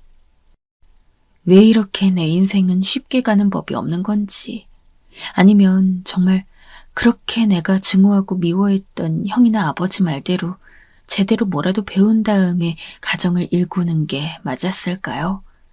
아내는 여지없이 저를 원망했으나 그런 와중에도 억지로 속을 누르며 어떻게든 힘을 내려고 했어요. 당신, 명준이 이제 학교 가서 생활하고 있는데 애 하나는 정말 우리랑 달리 공부도 시키고 잘 키우고 싶었는데 다시 우리 그 지하방으로 가야 하는 거예요? 정말 너무하네요, 당신. 아내는 이런 말을 하고도 남을 입장이었지만 이때 스트레스가 정말 어마어마하다 보니 감당이 안 됐어요. 이때 집을 비우고 연신 술을 마시며 밖으로 돌고 같이 일했던 사람들을 찾아다니며 하소연하고 떼를 쓰기 바빴어요. 그런데 이 중간에 어머니가 연락을 하신 거예요. 게다가 제 상황이 이렇게 궁핍해진 것을 알지 못하고 계셨거든요. 형네 집에서 다 같이 명절을 보내자며 새삼스레 절 부르셨어요. 당시 형은 강북에서 의사로 개업을 하고 꽤 유복한 집에서 살고 있었어요. 정말 너무 가기 싫었지만 아버지며 어머니 건강이 너무 안 좋다고 하길래 어쩔 수 없이 들러보게 되었답니다. 그곳에 갔던 당시 저는 어마어마하게 충격을 받았어요. 제가 생전 누려보지 못했던 환경 안에 형이 머무르고 있었고 탤런트처럼 생긴 형수님이며 고급스러운 옷을 입고 얼굴색이 좋은 생전 처음 보는 조카들까지 새삼 같은 핏줄인지 믿을 수가 없더군요. 그런 와중에 남루한 차림새로 겨우 과일 박스 하나 사가지고 그 집에 들른 우리 세 가족은 보기에 너무나 초라했고 볼품없었어요. 오랜만에 만난 누나와 여동생은 형만큼 잘 살고 있는 건 아니었지만 그래도 적어도 저와는 달리 다들 무난한 모양새를 하고 찾아왔어요. 이때 아내는 너무 놀라서 저에게 이런저런 말을 하는데 딱히 부인할 수 없었어요. 여보, 아주버님이 이렇게 부자였어? 그리고 의사였다니. 난 모르는 사실이었는데 세상에. 내가 아는 사람 중에 의사가 있었네. 이거 웬일이야? 집에 가서 옆에 은혜네 엄마한테 자랑해야겠다. 맨날 우리 집 무시했는데 우리 아주버님 의사라고 말이야. 이때 쓴웃음이 지어지기도 하고 묘하게 서글프기도 하고 한편으론 형이라도 이렇게 잘 살아서 다행이란 생각이 잠깐 스쳤어요. 하지만 아무리 피를 나눈 형제라고 해도 우리는 부모 자식 같은 정을 갖고 있는 관계가 아니라서 그런 걸까요? 너무 한눈에 두드러지는 경제적 차이를 느끼다 보니 도통 면이 살지 않고 그저 제 자리가 수치스럽게만 했어요. 아들 녀석은 처음 보는 큰아빠에게 두둑한 용돈을 받고 넋이 나가 있었어요. 그런데 그날 다 같이 두런두런 모여 앉아 그 넓은 거실에서 얘기하던 날 말이에요. 아주 거침없이 일어나 버린 아내의 행동으로 인해 저는 몹시 분노하고 말았어요. 그리고 다시 가족들과 척지고 이쪽은 얼씬도 하지 않게 되었어요. 이때 아내 입장에선 모든 환경이 놀라웠을 테고 한편으론 스스로가 참 처연하게 느껴지기도 했을 거예요. 그러나 이때 아내의 모습이란 아주 어린 날 저희 어머니가 아버지의 자존심을 건드렸을 때와 꼭 같은 상황을 연상케 하더군요.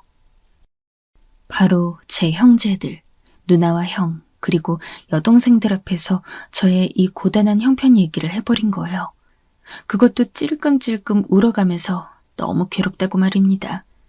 그 바람에 저는 마지막까지 보이기 싫어 감추고 있던 자존심을 전부 다 털려버린 셈이 되었어요. 우리 명준이 잘 키워보겠다고 이렇게 애를 썼는데 지금 쌀도 제대로 못 사 먹고 맨날 외상을 얻어다가 먹고 있어요. 옆집이며 윗집에 몇만 원씩 빚도 지고 있고 명준이 옷도 사줘본 게 대체 언젠지. 이 사람은 맨날 술만 마시고 밖으로 돌기만 하니 돈이 솟아날 구멍이 없어 정말 죽겠어요.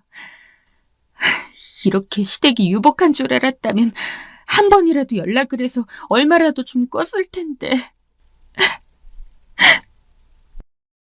저는 이때 입이 벌어지다 못해 침이 흐를 정도로 다물지 못했고 휠체어에 앉아 계시던 아버지, 그 옆 어머니, 그리고 소파에 앉아있던 형과 형수, 누나네 부부며 여동생네 부부들까지 모두 경악을 금치 못한 얼굴이었어요. 다시 생각해보면 저 역시 아내에게 손찌검을 한 건 정말 크게 잘못된 일이라고 느끼고 있어요. 그때의 일을 후회하고 있고요.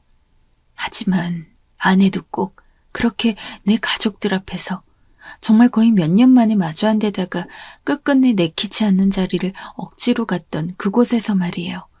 꼭 그리 말을 했어야 할까요? 제 엄마가 훌쩍이는 모습에 꼬질꼬질한 모양새로 아들까지 같이 울어버리니 이거 원 거지가 단체로 와서 동냥한데도 이것보단 덜 궁상이었을 거예요. 어머니는 같이 눈물 지으며 꺽꺽거리시고 모두가 절 동정에 찬 눈으로 바라보는데 저는 그 눈빛들이 그 어떤 칼날보다 아팠고 수치스러웠어요.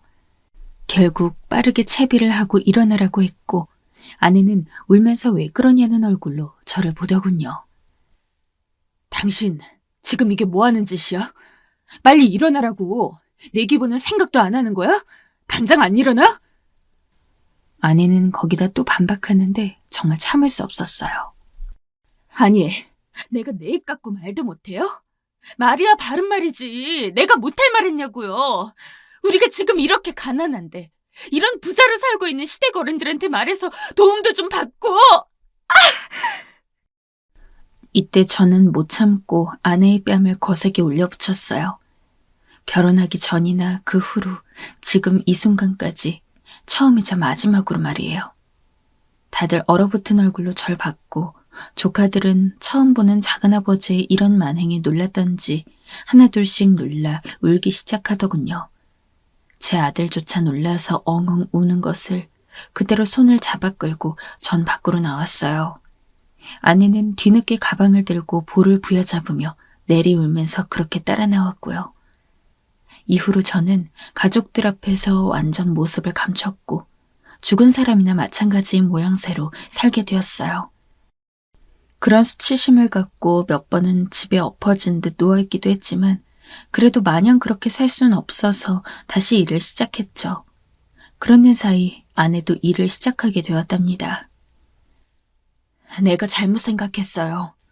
명준이도 벌써 초등학생이 되었고 혼자 있을 수 있으니 나도 밖에 나가서 돈을 벌면 될 것을.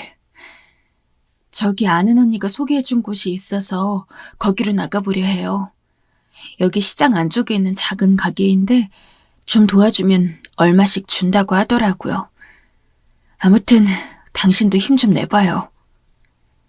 우리 부부 동시에 일하다 보니 어쩔 수 없이 명준이는 혼자 있게 되었고 그러는 사이 열쇠를 갖고 다니며 매일 차갑고 아무도 없는 집에 그냥 두게 되었어요. 이런 것들이 어린아이에게 있어 한편으로 얼마나 부담이 되었을까 싶어 참 마음이 아팠어요. 점점 시간이 지나 아들은 중학교에 가고 고등학교에 가고 별탈 없이 쭉 자라주긴 했지만 이때쯤 되니 막상 아들의 진로가 마음에 걸리더군요. 고3 졸업을 앞둔 아들이 저에게 새삼 질문을 했는데 이게 저와 아들의 그나마 번듯했던 마지막 대화가 될 줄은 몰랐어요. 아빠는 내가 뭘 했으면 좋겠어? 나는 하고 싶은 게 딱히 없어. 그냥 이렇게 저렇게 공부는 했는데 별로 사는 게 재미가 없는데 아빠는 나한테 바라는 것도 없지. 다른 집 애들은 그렇게 공부하라고 하고 좋은 대학 가라고 하는데 나한테 관심도 없잖아. 이제는 키가 멀때만하게 커서 표정 변화도 없는 얼굴로 그렇게 말하는 아들을 보니 참 어색하더라고요. 둘 사이에 감정적으로 앙내도 별로 없고 대화도 없었거든요. 그때 저는 괜스레 화를 내며 받아쳤어요. 그런 것 정도는 네가 알아서 앞가림 해야지. 여지껏 먹여주고 재워주고 했으면 앞으로 뭘로 돈벌이 할지는 네가 정해야 할 거 아니야. 일일이 누가 말해줘야 할 거냐? 그런데 이때 아들은 뭔가 결심을 한 건지 갑자기 비장한 얼굴로 우두커니 서서 말하는데 순간 소름이 쫙 돋아올랐어요. 이게 다 제 업보고 그 죄를 받는 걸까요? 더 나빠질 것도 없다고 생각했던 제 삶에 늘 온순히 그 자리에 있던 아들이 이런 식으로 반응하니 몸둘 바를 모르겠더군요. 아들은 충격적인 말을 툭 하고 던져냈어요. 아빠, 나 이제 그만 집 나갈 거야. 맨날 이렇게 가난하고 무기력하게 사는 것도 지쳤어. 그간 아빠가 맨날 얼마 던져주고 가던 돈도 그대로 있고 말 안 했지만 몰래 아르바이트도 했었어. 애시당초 공부랑은 담을 쌓았다고. 그러니까 그냥 두 분이 그렇게 사세요. 엄마 고생 좀 그만 시키고. 이렇게 말하며 커버린 몸으로 확 뒤돌아서더니 옷을 주섬주섬 챙기는 모습에 너무 당황스러웠어요. 하지만 그간 아들과 딱히 대화도 나눈 적 없다 보니 어떻게든 긴급히 상황을 변화시킬 만한 것이 없더군요. 그렇게 나가버린 아들은 어찌어찌 학교 졸업은 했다지만 수년간 행방은 알 수 없었어요. 이후 군대에 가고 뭘 하는 동안도 아들 얼굴을 보지 못했죠. 마치 20살 이후 그 고루한 지방을 떠나 아버지와 평생 등지고 사는 저처럼 말입니다. 제가 딱 그 무렵 저희 아버지와 같은 모양이 되어버린 거예요. 헌데 이때 정말 운명의 장난처럼. 아니, 어디서 어떻게 이런 톱니바퀴가 맞물린 걸까요? 아버지의 건강이 아주 위독하다는 연락을 갑작스레 전달받았어요. 원래 지병이 있는 상태로 계속 누워서 오래도 버티셨지만 제가 연락받고 급히 채비하고 있을 땐 이미 숨을 거두신 후였더군요. 모든 걸 던져두고 그 길로 급하게 찾아가 장례를 엉겁결에 마쳤고요. 이때 누나의 말에 정말 너무 울렁거렸어요. 문철아, 아버지 가기 전에 네 이름을 두어 번 말하더라. 문철이는 안 왔냐고, 못 보냐고 말이야. 엄마가 몇 번이나 너 불러온다고 기다리라 그랬어. 그런데 아버지가 계속 재촉하는 거야. 빨리 부르라고 말이야. 아마 본인 숨이 곧 떨어질 거란 걸 알았던 것 같아. 너랑 연락이 닿자마자 아버지는 눈을 감으신 거야. 이 말에 얼마나 눈물이 차오르던지 도통 정신을 차릴 수 없었죠. 그러면서 계속 제 손을 붙들고 누나가 울며 말하더군요. 문철아, 아버지 오해하지 말았으면 좋겠어. 아버지, 맨날 명절 때마다 네가 안 올 걸 알면서도 괜스레 널 찾곤 했어. 아버지도 연세 들고 나도 모두도 나이 먹고 나서 알았어. 아버지가 그렇게 나쁘고 모진 사람은 아니라고 말이야.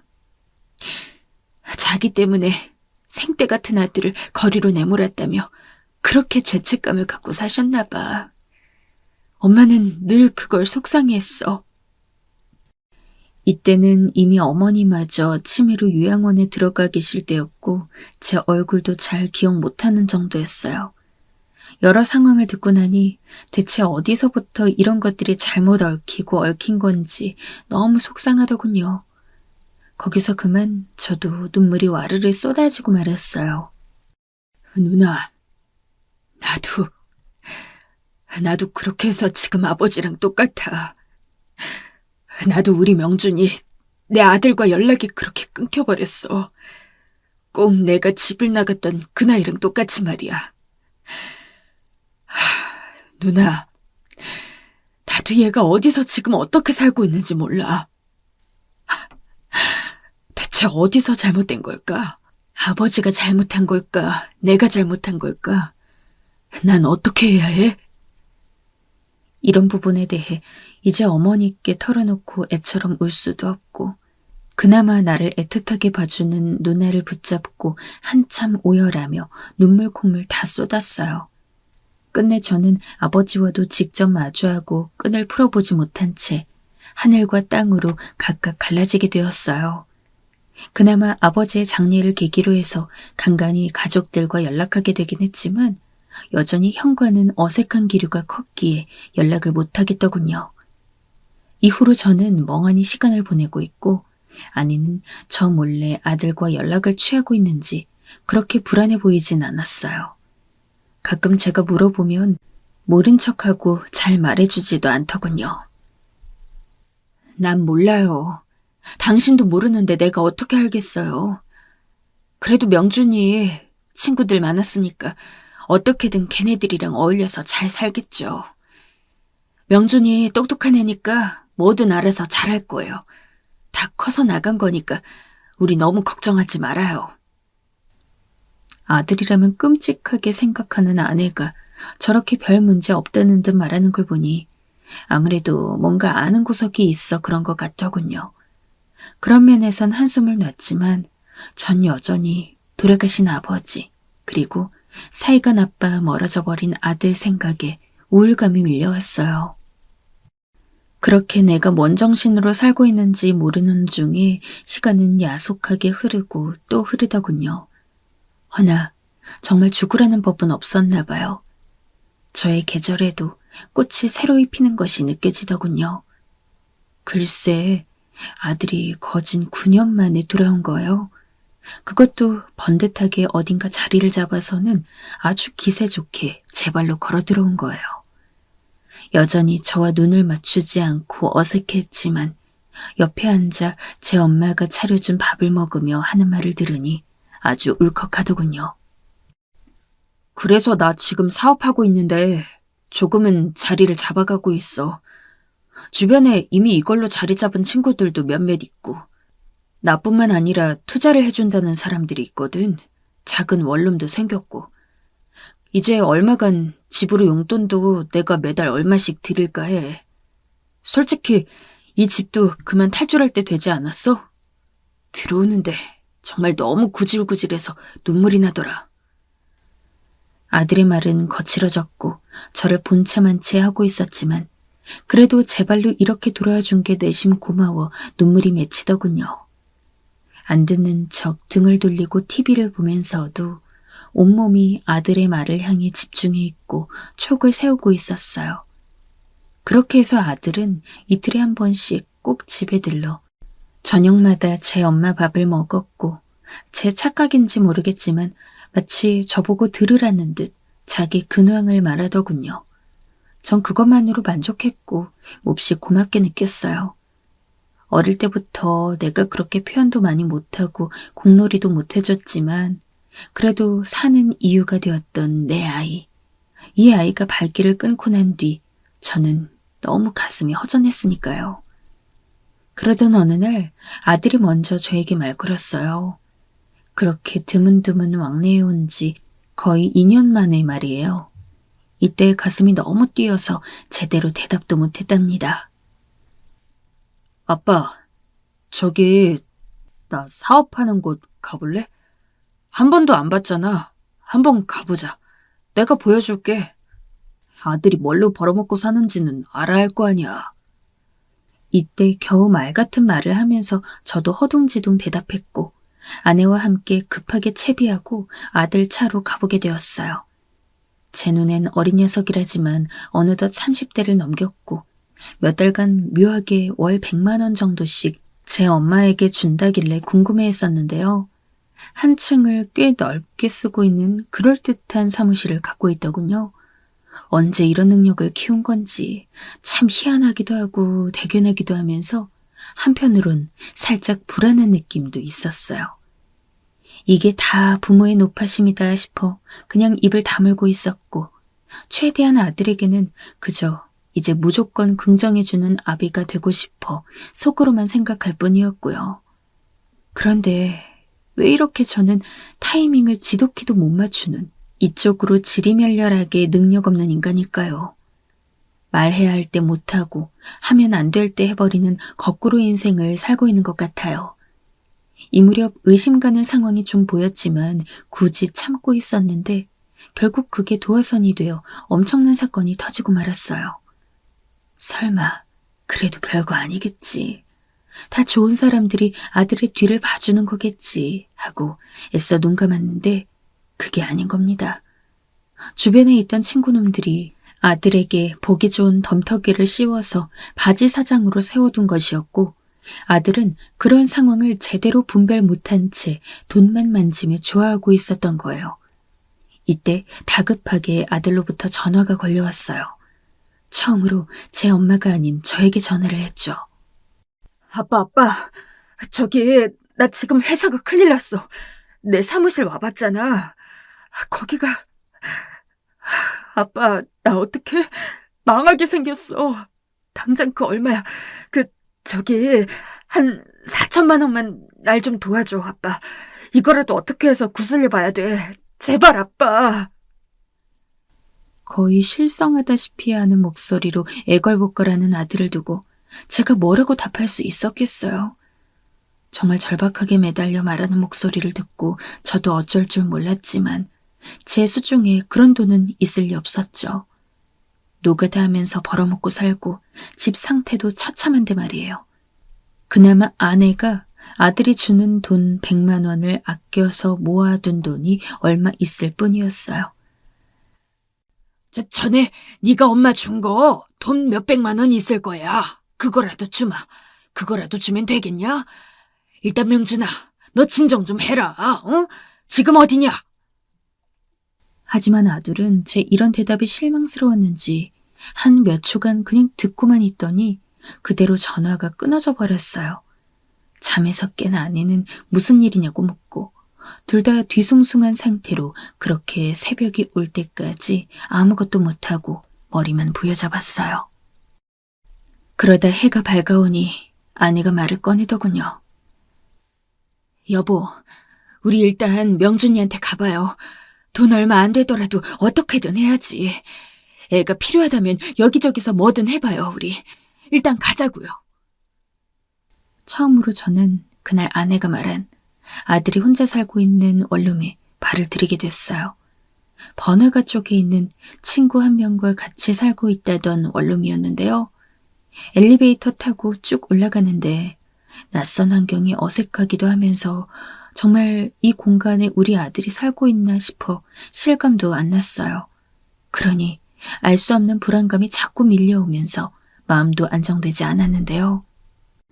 아내는 이미 저 몰래 몇 번이나 갔었는지 익숙하게 앞장서더군요. 하지만 아내 표정도 썩 편해 보이지 않았어요. 이윽고 몇 번이나 배를 누르고 두드렸지만 답이 없더군요. 그렇게 한참을 쾅쾅거리는데 웬 아가씨가 갑자기 문 앞에 서서 우리에게 묻는 거예요. 뭐 하시는 거예요? 여기 우리 집인데. 그 말에 아내도 깜짝 놀라서 저는 전혀 알 수 없는 얘기를 하더라고요. 아, 혹시 명준이 여자친구? 저기, 나 명준이 엄마예요, 엄마. 문 좀 열어줘요. 얘가 문을 안 열어요. 연락도 안 되고. 그 말에 그 아가씨는 묘하게 당황한 표정을 짓더니 서둘러 비밀번호를 눌러 문을 열어 제끼더군요. 그렇게 우리는 집 문을 쾅 하고 열고 들어갔는데 불은 다 꺼져 있고 인기척이 느껴지지 않았어요. 아가씨가 먼저 신발을 대충 벗고 좁은 원룸으로 들어가 찾는데 일순간 우린 모두 총이라도 맞은 듯 굳어버리게 되었어요. 방 한쪽에서 아들의 모습을 볼 수 있었는데요. 차마 지금 다시 되새기기도 두려운 그런 힘든 모습을 하고 그렇게 차디찬 바닥에 누워 있었어요.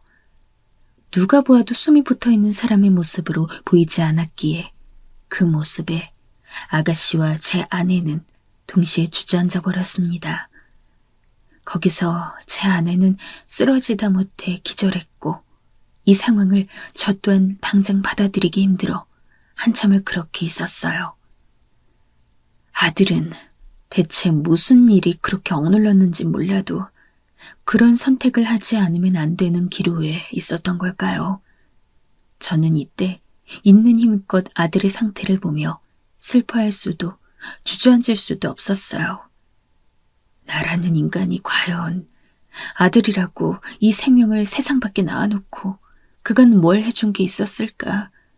돈 4천만 원이 없어 스스로 목숨 끊게 만든 애비인 나는 나야말로 살 자격이 있는 건가? 혼란스러웠어요. 겨우겨우 수습하고 장례까지 치르게 되었지만 아내는 눈만 뜨면 기절하고 정신 차리면 울다 기절하고 아내의 상태가 점점 정상이 아니게 변해가고 있었어요. 이때 장례에 찾아온 누나는 그저 울기만 했고 뒤늦게 온 형은 멀찌감치서 저와 눈만 겨우 마주칠 뿐 가까이 오지 못하더군요. 저는 이때 그냥 제 가슴을 찢고 머리를 뜯으며 어디론가 무작정 뛰어가 엉망진창이 되어버리고 싶은 마음이었어요. 장례 치르는 내내 이렇게 울룩불룩 솟아오르는 마음을 다스릴 수 없어 몇 번이나 창밖을 둘러봤다가 다시 추스르고 제대로 울지도 못했어요. 이때 형이 가까이 다가오더니 아무 말도 않고 그저 제 한쪽 손을 잡더니 꽉 소리가 날 정도로 강하게 힘을 주더군요. 그러더니 제 어깨를 확 끌어안고 아주 거칠게 등을 두드리는 거예요. 이 순간 왜 형의 그런 모습이 마치 아버지처럼 느껴졌던 건지 말로 다 할 수 없는 어떤 위로처럼 느껴졌어요. 마치 체한 사람 등을 두드리듯 그렇게 세차게 때려대는 손의 의지에 구역질을 하듯 울음을 비로소 토해내고 말았습니다. 못난 애비 때문에 가난한 집에서 태어나 평생을 돈에 눌려 살았던 내 아들. 돈이라도 듬뿍 안겨주지 못할 거였다면 아들에게 사랑이라도, 사랑한다는 말이라도 양껏 해볼 걸. 그렇게 내 거친 턱수염에 뺨을 부비며 같이 놀자고 울먹이던 아들을 아주 어렸을 때 모습을 기묘하게 떠올리며 저 역시 정신을 놓기 이르렀습니다. 헌데 그때 장례를 마치고 여전히 넋놓고 있던 저에게 어떤 익숙한 얼굴이 찾아왔어요. 어디서 봤나 했더니 바로 아들의 여자친구, 그 아가씨였던 거예요. 장례 치르는 동안 얼마 손님도 없었지만 첫날 잠깐 얼굴을 보였다 사라져서 저도 경황이 없었어요. 그런데 그 아가씨가 자기를 소개하며 다시 말을 붙이더군요. 이후 내용을 듣고 제 심장은 또 거칠게 쿵쾅쿵쾅 뛰어대기 시작했어요. 아버님, 아버님이랄지 사실 드릴 말씀이 있어요. 너무 놀라실 것 같은데 제가 얼마간 명준 씨랑 같이 안 있고 자리 비웠던 것도 그 때문인데요. 명준 씨랑 저 사이에 아이가 있어요. 낳은 지 얼마 안 됐어요. 아들과 이 아가씨 사이 몇 개월 안 된 아기가 있었던 거예요. 그러면서 조심스레 말하더군요. 너무 늦게 알았어요. 저도 알고 너무 괴로워서 저 아직 대학생이거든요. 하지만 그렇다고 무모한 짓을 하고 싶진 않고 낳기는 낳아야 한다고 생각했어요. 명준 씨도 알고 있었고. 어쩌면 그게 더 부담이 된 게 아닌지. 들어보니 이미 아들도 알고 있었다는데 안지 그렇게 오래되진 않았던 모양이에요. 자기 하고 있던 일도 엉망이 된 데다 아이까지 있다고 하니 더 갑갑했던 것 같아요. 아가씨는 계속 울며 말을 힘들게 이어가더군요. 하지만 키우기는 너무 힘들 것 같은데 어떡하죠?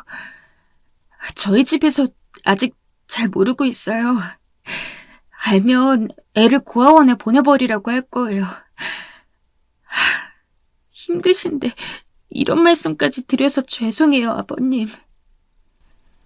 정말 머리가 쪼개지는 듯 대체 이 많은 상황을 저보고 어찌 감당하라는 건지 원망도 못할 정도로 숨이 가빠왔어요. 듣자 하니 이 아가씨는 이제 22살밖에 안 됐다는 거예요. 아들과 8살 차이가 나는데 자기 딴엔 번듯한 사무실 갖고 있는 제 아들이 멋져 보여 그렇게 따라다녔다고 하더라고요. 이런 상황에 아가씨도 적잖이 충격받은 것 같지만 그런 와중에 홀로 아기를 낳아 키워갈 생각하니 더 답이 안 나왔나 봐요.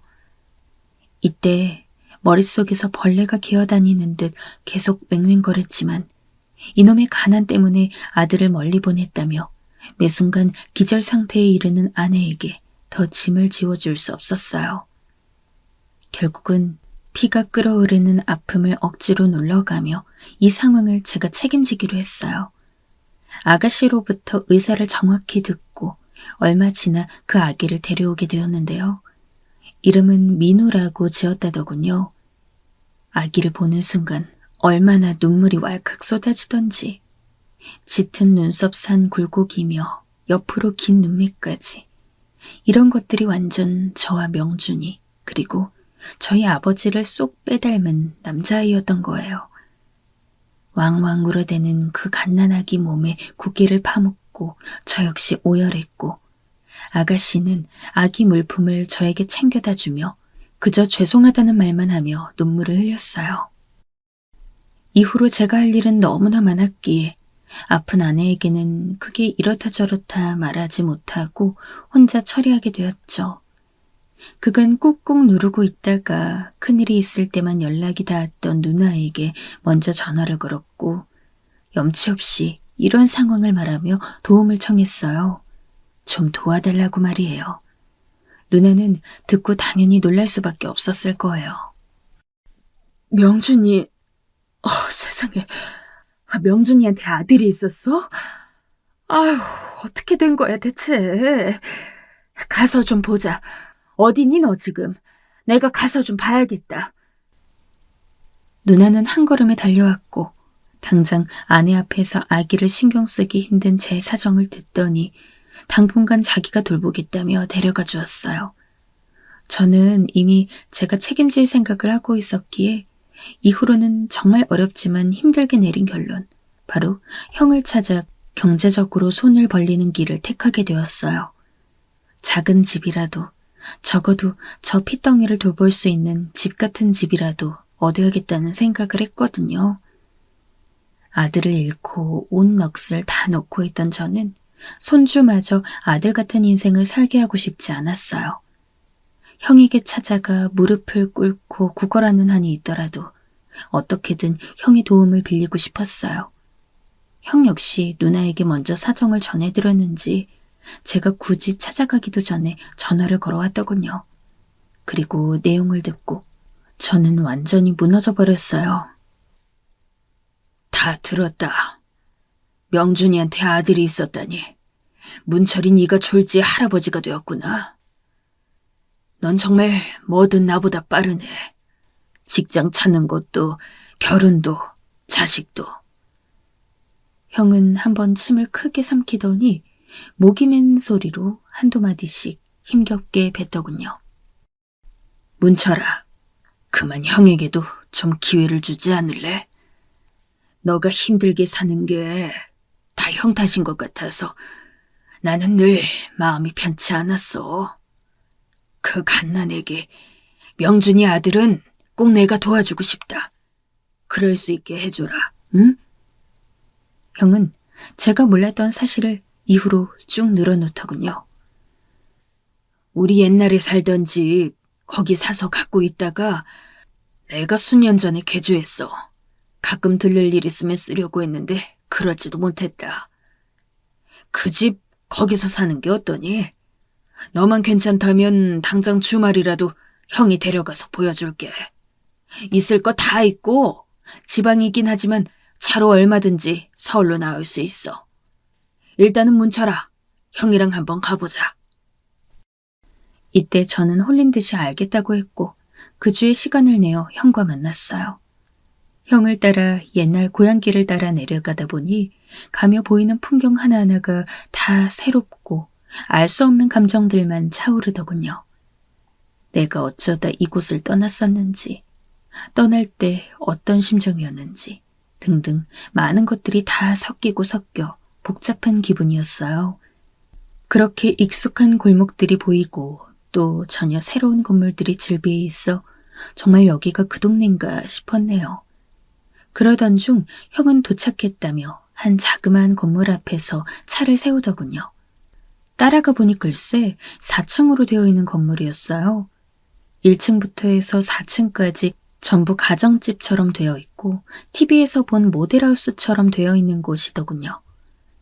어안이 벙벙해 보고 있는 절 보고 형은 그제서야 입을 열었어요. 언젠가는 쓸 일이 있을 것 같고 다 같이 살았던 집이라 뭐르든 활용하고 싶어서 이렇게 해둔 거야. 그런데 간간히 와서 들려보곤 있지만 도통 쓸 일이 없어. 우리 애들 시집장가 간다고 해도 서울에서 살지 이쪽에서 살 생각은 안 할 거 아니냐. 너만 괜찮다면 너랑 재수씨 그리고 그 아기 데려와서 여기 살았으면 좋겠다. 어떻게 생각하니? 마음에 들어?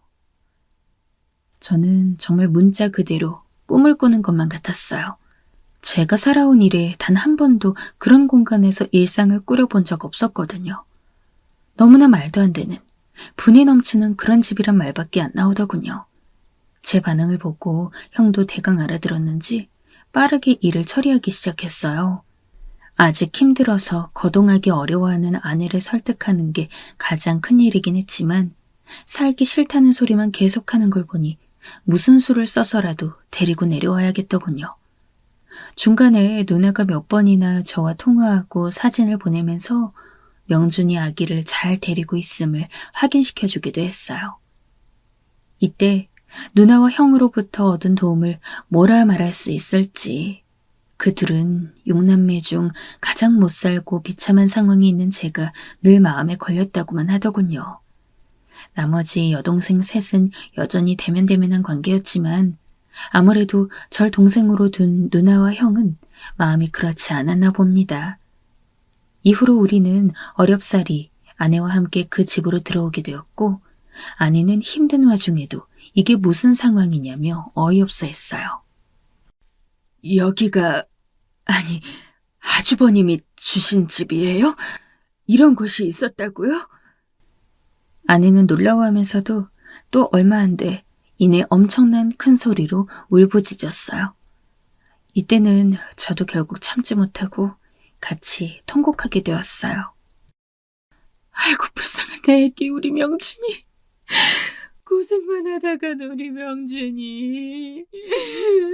내 자식은, 내 새끼는 일생을 그렇게 고생하다 갔는데 지 애미를 비는 말년에 이런 데 와서 무슨 낙을 보겠다고. 이게 다 이 애미 죄야. 불쌍한 내 애기. 우리 명준아.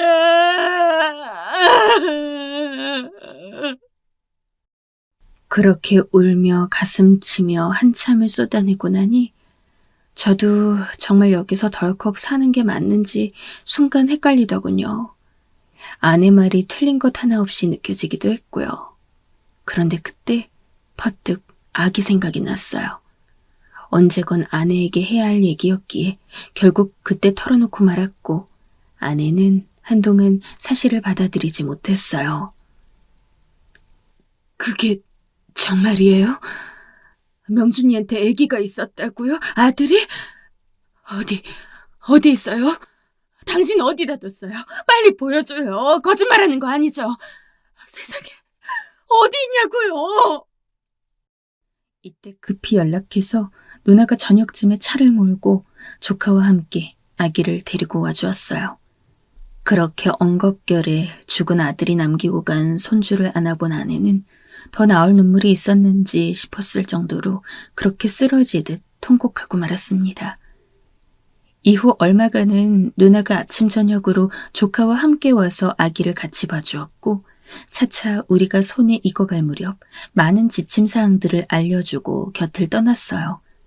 그러고 나서도 여전히 연락은 계속되었고요.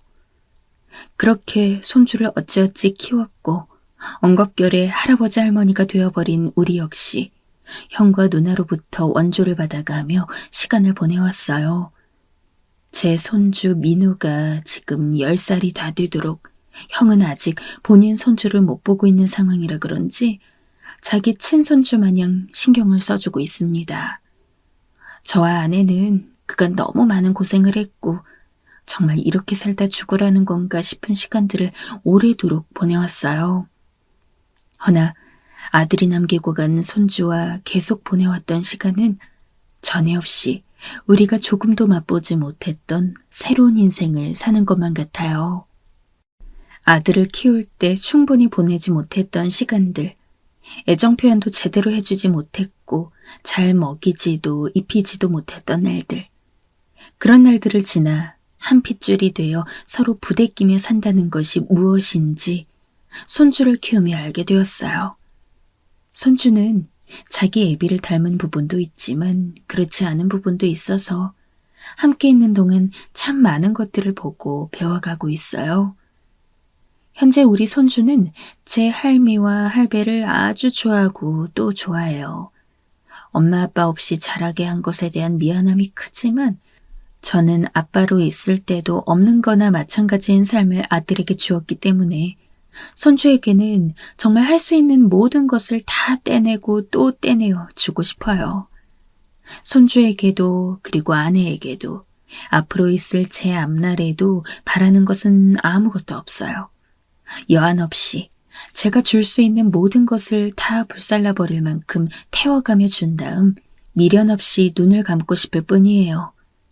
그래야 불쌍하게 가버린 내 아들, 그리고 결국은 매듭을 짓지 못하고, 아니 풀지 못한 채 보내드린 내 아버지에게 나는 그 중간에 있는 하나의 인간으로서 비로소 역할을 다할 수 있을 것 같습니다. 부끄럽게도 현재 제 능력이 아닌 유복한 형과 여유가 있는 누나의 힘을 빌려 이런 생활을 하고 있네요. 그래도 저는 제가 할 수 있는 걸 다 해봤고 더 이상 제 능력으로는 탈출하기 힘든 가난의 소굴로 손주까지 대를 이어 또 데려오고 싶지 않았어요. 비겁하게 구걸하며 이제야 능력이 있는 가족들에게로 도망친 인간이라고 절 손가락질하셔도 할 말이 없어요. 다만 그런 수치와 부끄러움은 제가 다 떠안고 갈 테니 고생만 했던 내 불쌍한 아내와 손주만은 그저 거리낌 없이 오래도록 행복하길 바랄 뿐입니다.